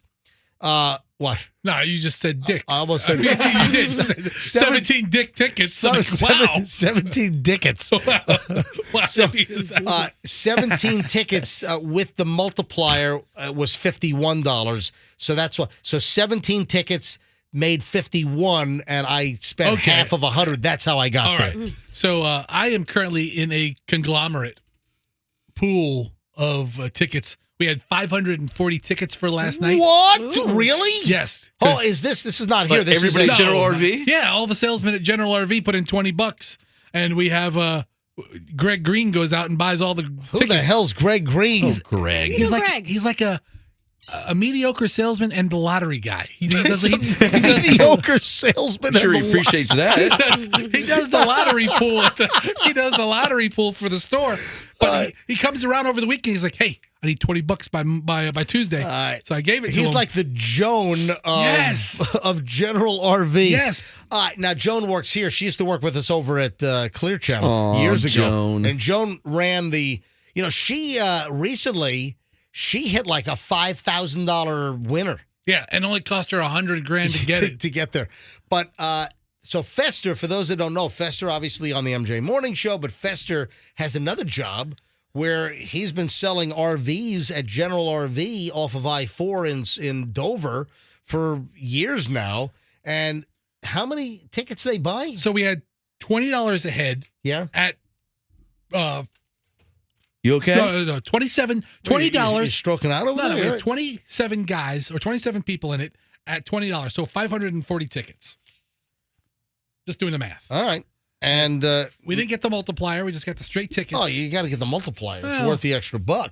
Well, who knows? I mean, the odds suck. The odds of winning are 1 in like 302 million. I got to get another $20 ready for Greg. Powerball. But there was no winner. I'm sorry, Mega Millions. Listen, Mega Millions, Powerball, I'm sure the odds are slightly different. Isn't Powerball like 1 in 292 million or something? So Mega Millions, it's 1 in 302 million, if I'm not mistaken. Those are the odds. No winner last night. The winning numbers were 7, 13, 4. Oh, man, look at the alliteration here, or the sequential. All low numbers. 7, 13, 14, 15, 18, 9. Oh, my God, those are my numbers. Okay, I think they rearranged the numbers to be sequential. 9 was the mega ball. But the point is, they're all fairly low numbers. You don't have like 40s and 50s in here. Or even 20s. So no winner last night. And it just shows you how bad the odds are, that how many tens and tens of millions of people were buying tickets, like me last night. How many people buying tickets and nobody won? So the jackpot is going to roll over to $1.35 billion. Cash option is $707 million for the next drawing, which will be on Friday, the 13th. Sorry. It's a terrible laugh. I tried to do it, I caught it in my throat. Were you trying to do something like... Yeah.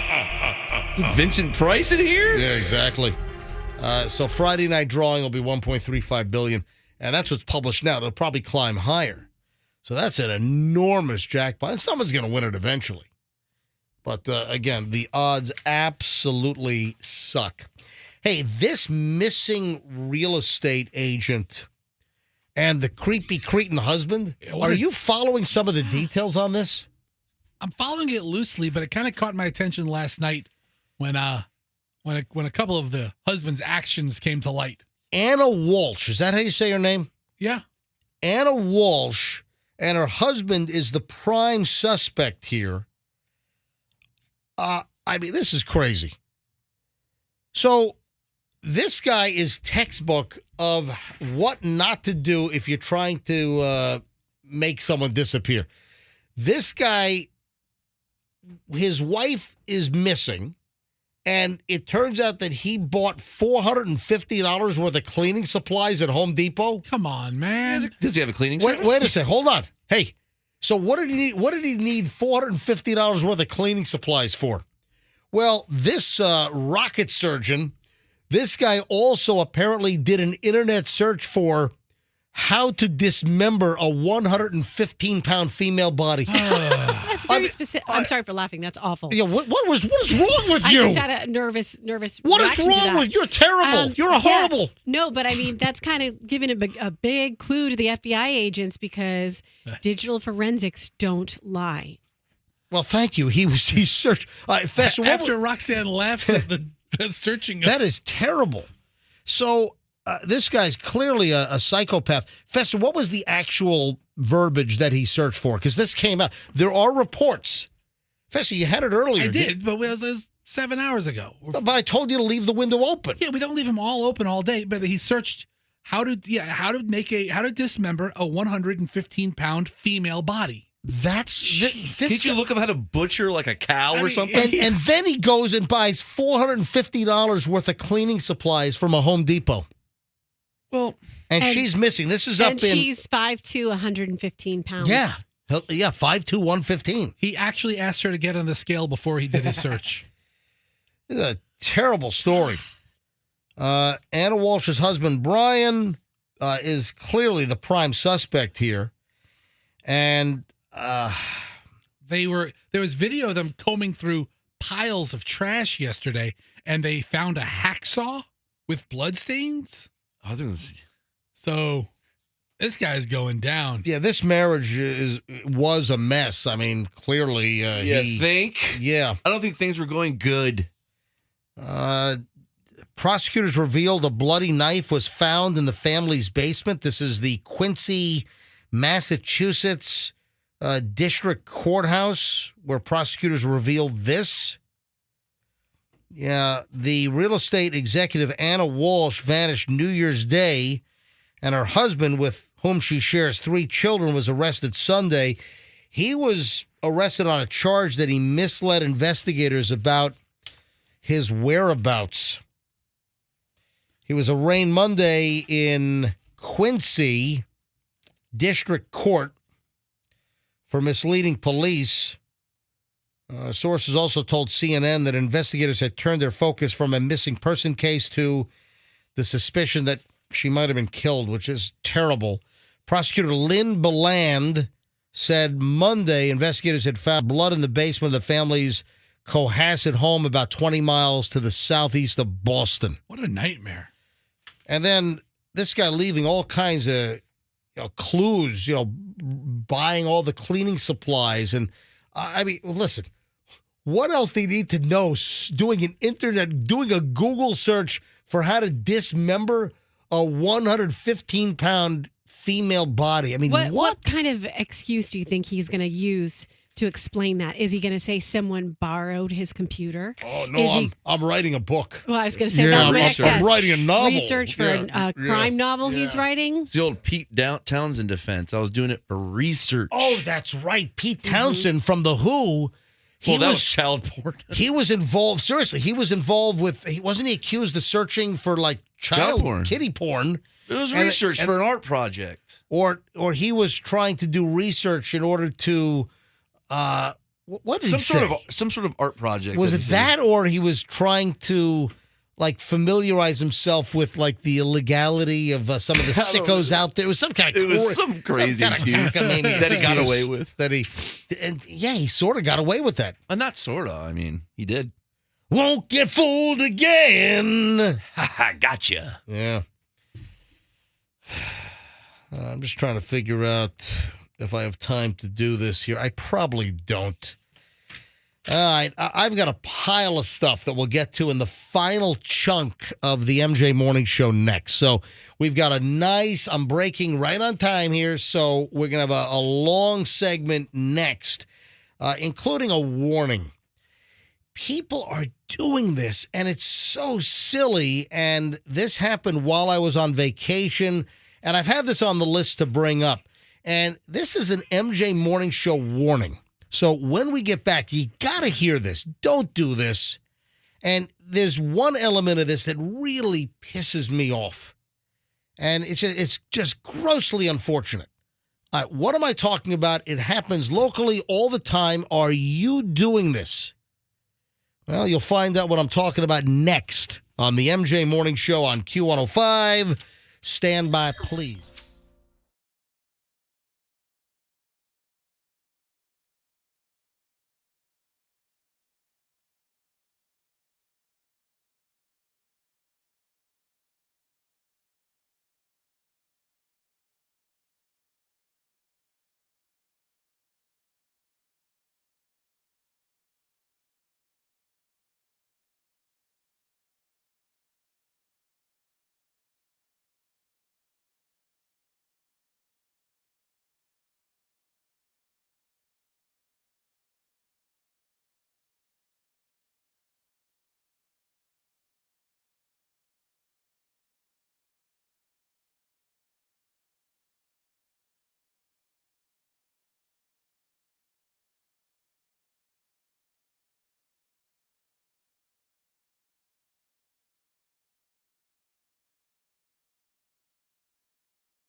MJ Morning Show, Q105, 930. Roxanne, what are you engaged in? She's on the phone. She lost a package. We're on the air. Who are you talking to? Don't worry more, but I'll call you if I can't find it. Yes, please text it to me. That'd be awesome. Thank you. Oh my gosh, what's happening? We're doing a radio show. Give her a couple of seconds. It's not worth the whole show. Hang up. All right. Thank you so much. I appreciate it. What are you doing? You're so sweet. Who are you talking to? Here, Dave. Bye-bye.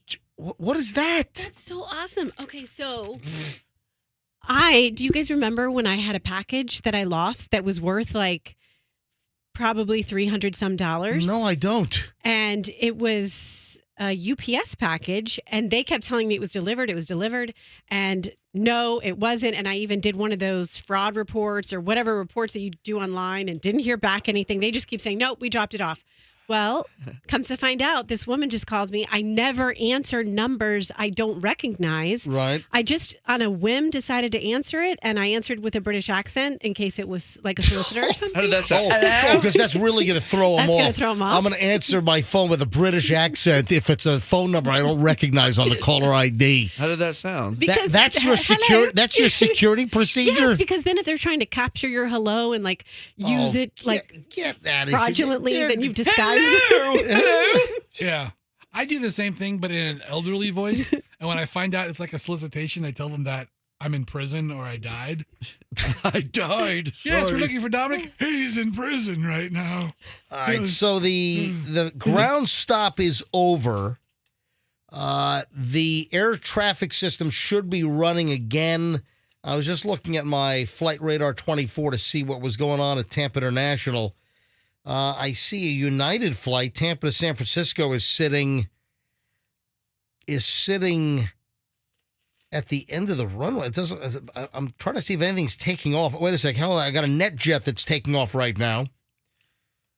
But why is that in Tampa? Well, it says Vero Beach on. That's weird. I don't know. Anyway, so hopefully, Planes are taking off. Hopefully, if you're traveling today, you're not too delayed, or if you know somebody that's traveling, things are not that screwed up. All right, I want to bring something up that there was a rash of these in my general neighborhood. I heard from police officer pals, the homeowners association, or the homeowners group. We had a whole rash, and this is not new. This has happened, continuously, and it makes me angry. And there's an element that makes me even more angry. There's been a rash of car break-ins. And they really are crimes of opportunity because they're not using Slim Jims. They're not, sticking the wire down. Can't break into a car with a snack. They're not using the little wire, the metal bars. They're not smashing windows. It says doors left open. That's what it is. Fester's 100% right. And it's happening all the time. And there were a whole bunch in South Tampa, in my general vicinity, over the last couple of weeks. And these are cars that are being burgled in the middle of the night, and you've got people driving through, and they're just going up to cars on the street or in driveways, and they're just lifting up the door handle. And it is remarkable the number of people that leave their cars unlocked, and crimes of opportunity are abound. And they're just going through, finding doors that are unlocked, and they're finding cash that people leave in the center console and the ashtray. Then, and this is what really ticks me off. In South Tampa, and this happened, not far from where I live, a gun was stolen. So a gun was ripped off out of a car. The car was unlocked, and they had a gun either in the center console or under the seat or glove box. So now we've got a gun on the street. Great. Because someone left it in their car and their car was unlocked. These are all cars that were not properly secured. And 1 o'clock, 2 o'clock, 3 o'clock in the morning, I have a friend whose neighbor picked up the surveillance video from their Ring or whatever, and they can see the car stopped in front of the house. And like two guys get out, and they're just checking all the cars. And not far from that location, because this friend of mine, their neighbor got ripped off, and they had, I think, gift cards. They had like cash equivalents or just gift stuff, yeah. just ripped off out of the car. And then when I heard about that story, I heard about another house a couple of blocks away from theirs in South Tampa, and a gun was stolen out of the car. First of all, even if your car is locked, don't leave your gun in the car. And certainly, if you're going to leave the gun in the car, make sure you don't leave your car unlocked. Yeah. Now, I don't know about you guys, but on our car,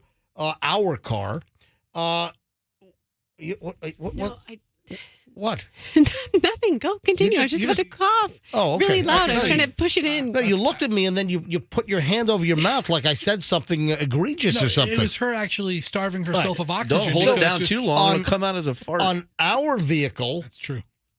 Froggy, come on. It's dude. true. It's science. Listen, Scientific fact. On our car, I've got the key fob set up that when I walk away from the car, it automatically locks. Ooh, you get fancy.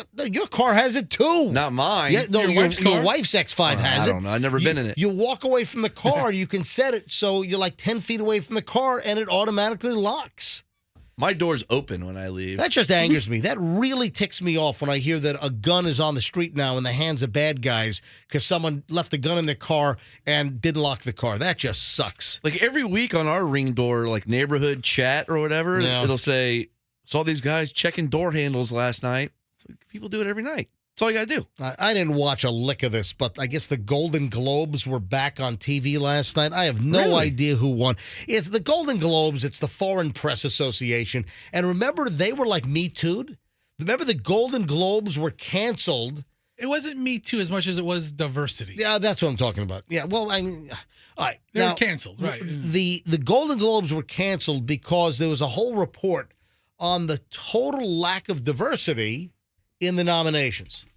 Now, when was this? I remember that, yeah. When was it? It was in 2021, a couple of days before the ceremony. LA Times did this investigation, and they looked into not only the diversity of the people who were nominated for awards. And it's the Hollywood Foreign Press Association, so it's a whole bunch of, foreign frogs that are part of this thing anyway. Yeah. We are the Hollywood Foreign Press. All right. So and we have no black people in our crew. Well, that was a big deal. But it wasn't their crew, was it? It was like winners. The entire Hollywood Foreign Press. There were like no nominations with any diversity. Yeah, the nominations. So the LA Times called them out and said, "Hey, the Golden Globes, that there were no black members of the Hollywood Foreign Press.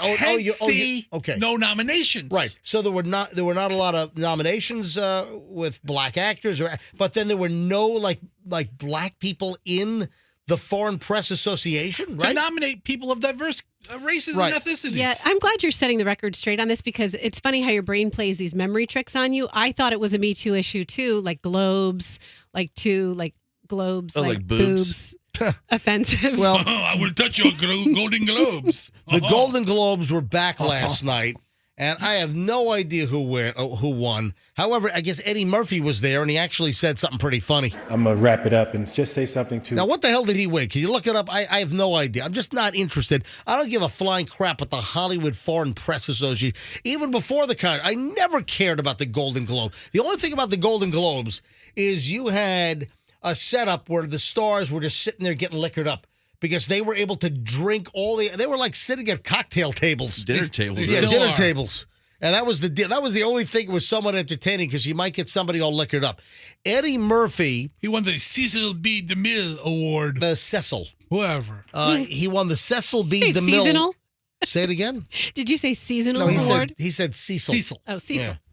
It's the Seasons 52 award. Yes. Is what he got. His work in Haunted Mansion was great. So Eddie Murphy won this award last night, and this is actually pretty funny. I didn't even hear this. Andrew brought this to my attention, our producer. I'm going to wrap it up and just say something to all the new up-and-coming dreamers and artists that are in the room tonight. I want to let you know that there is a definitive blueprint that you can follow to achieve success, prosperity, longevity, and peace of mind. It's a blueprint, and I followed it my whole career. It's very simple. There's three things. You just do these three things. Pay your taxes, mind your business, and keep Will Smith's wife's name? Mouth! Remember Will Smith? Keep my wife's name out of your bleeping mouth. Yeah. He sounds kind of. I mean, he's getting old. I guess. He sounded like he mealy mouthed, like nervous or something, like his mouth was dry. Hey, Prince Harry, on with something else here. Prince Harry, with his book, which I don't know if this is true, but the publisher is saying that Prince Harry's book is the fastest selling nonfiction book of all time. Okay. That's amazing. This is the book Spare, where he dishes all the dirt. Well, one of the things that came out, and this has caused quite a lot of controversy, is the claim that he killed 25 Taliban while he was fighting in Afghanistan. What? Yeah. So, listen, he was in combat. He was in combat. He was in the military. Holy cow! But that's so. You don't talk about that. Well, exactly. Prince Harry is saying that he killed 25 Taliban, and it's caused kind of an outrage because could that make Great Britain a greater target for terrorism? And exactly. So this guy's out of control. Revenge, retaliation. A high-profile member of the royal family that served. Spare. And I think it's great that he served and that he was in combat. But, that's the kind of thing that you're not supposed to say.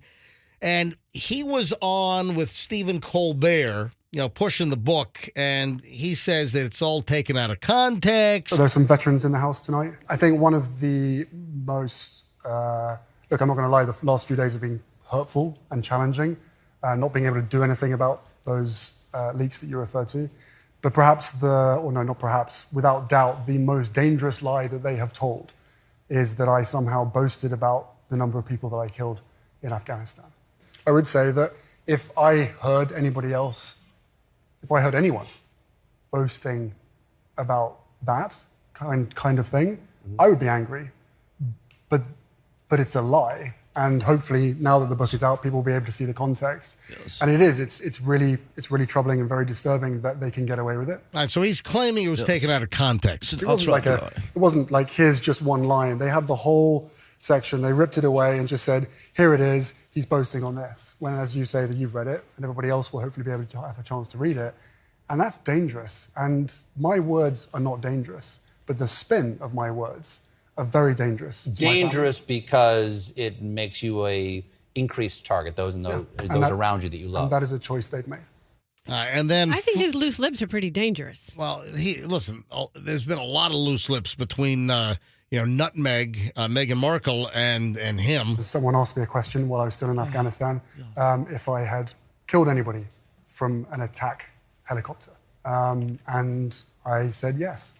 And I think the most important thing here is not only the context, but the reason as to why I decided to share this in my book. Because, again, to the vets here and to the civilians here, which may feel as though this is slightly a weird conversation to have, especially on this show of all shows, but I made a choice to share it because having spent nearly 2 decades working with veterans all around the world, I think the most important thing is to be honest and be able to give space to others to be able to share their experiences without any shame. And my whole goal and my attempt with sharing that detail is to reduce the number of suicides. So that's his excuse now. Pop his voice. Hey, listen, they're making a fortune. The $100 million Netflix deal, and now this book is just selling a jillion units. We're doing quite well, yes. Yeah, so they were crying poverty recently. Now they're rolling in dough. Maybe not as much as Mr. What's that dude's name? Mr. Beast. Yeah, Mr. Beast on YouTube. Mr. Beast is a peasant. Mr. Beast might become the next president of Twitter. The next what? CEO of Twitter. Get out of here. Why are you doing a British accent? Elon Musk did say he would give it to him. Because Harry, or am I a phone call you don't recognize? What the hell? All right, we got to run. Another pretty busy show. What is today? Today's Wednesday. Oh, man, tomorrow's Thursday already. No, it's Hump Day. Yeah, Happy Hump Day. Get out of here. Website, as you know, is mjmorningshow.com. That's mjmorningshow.com. Check it out. Lots of content. And we'll see you tomorrow, folks. And let's be careful out there.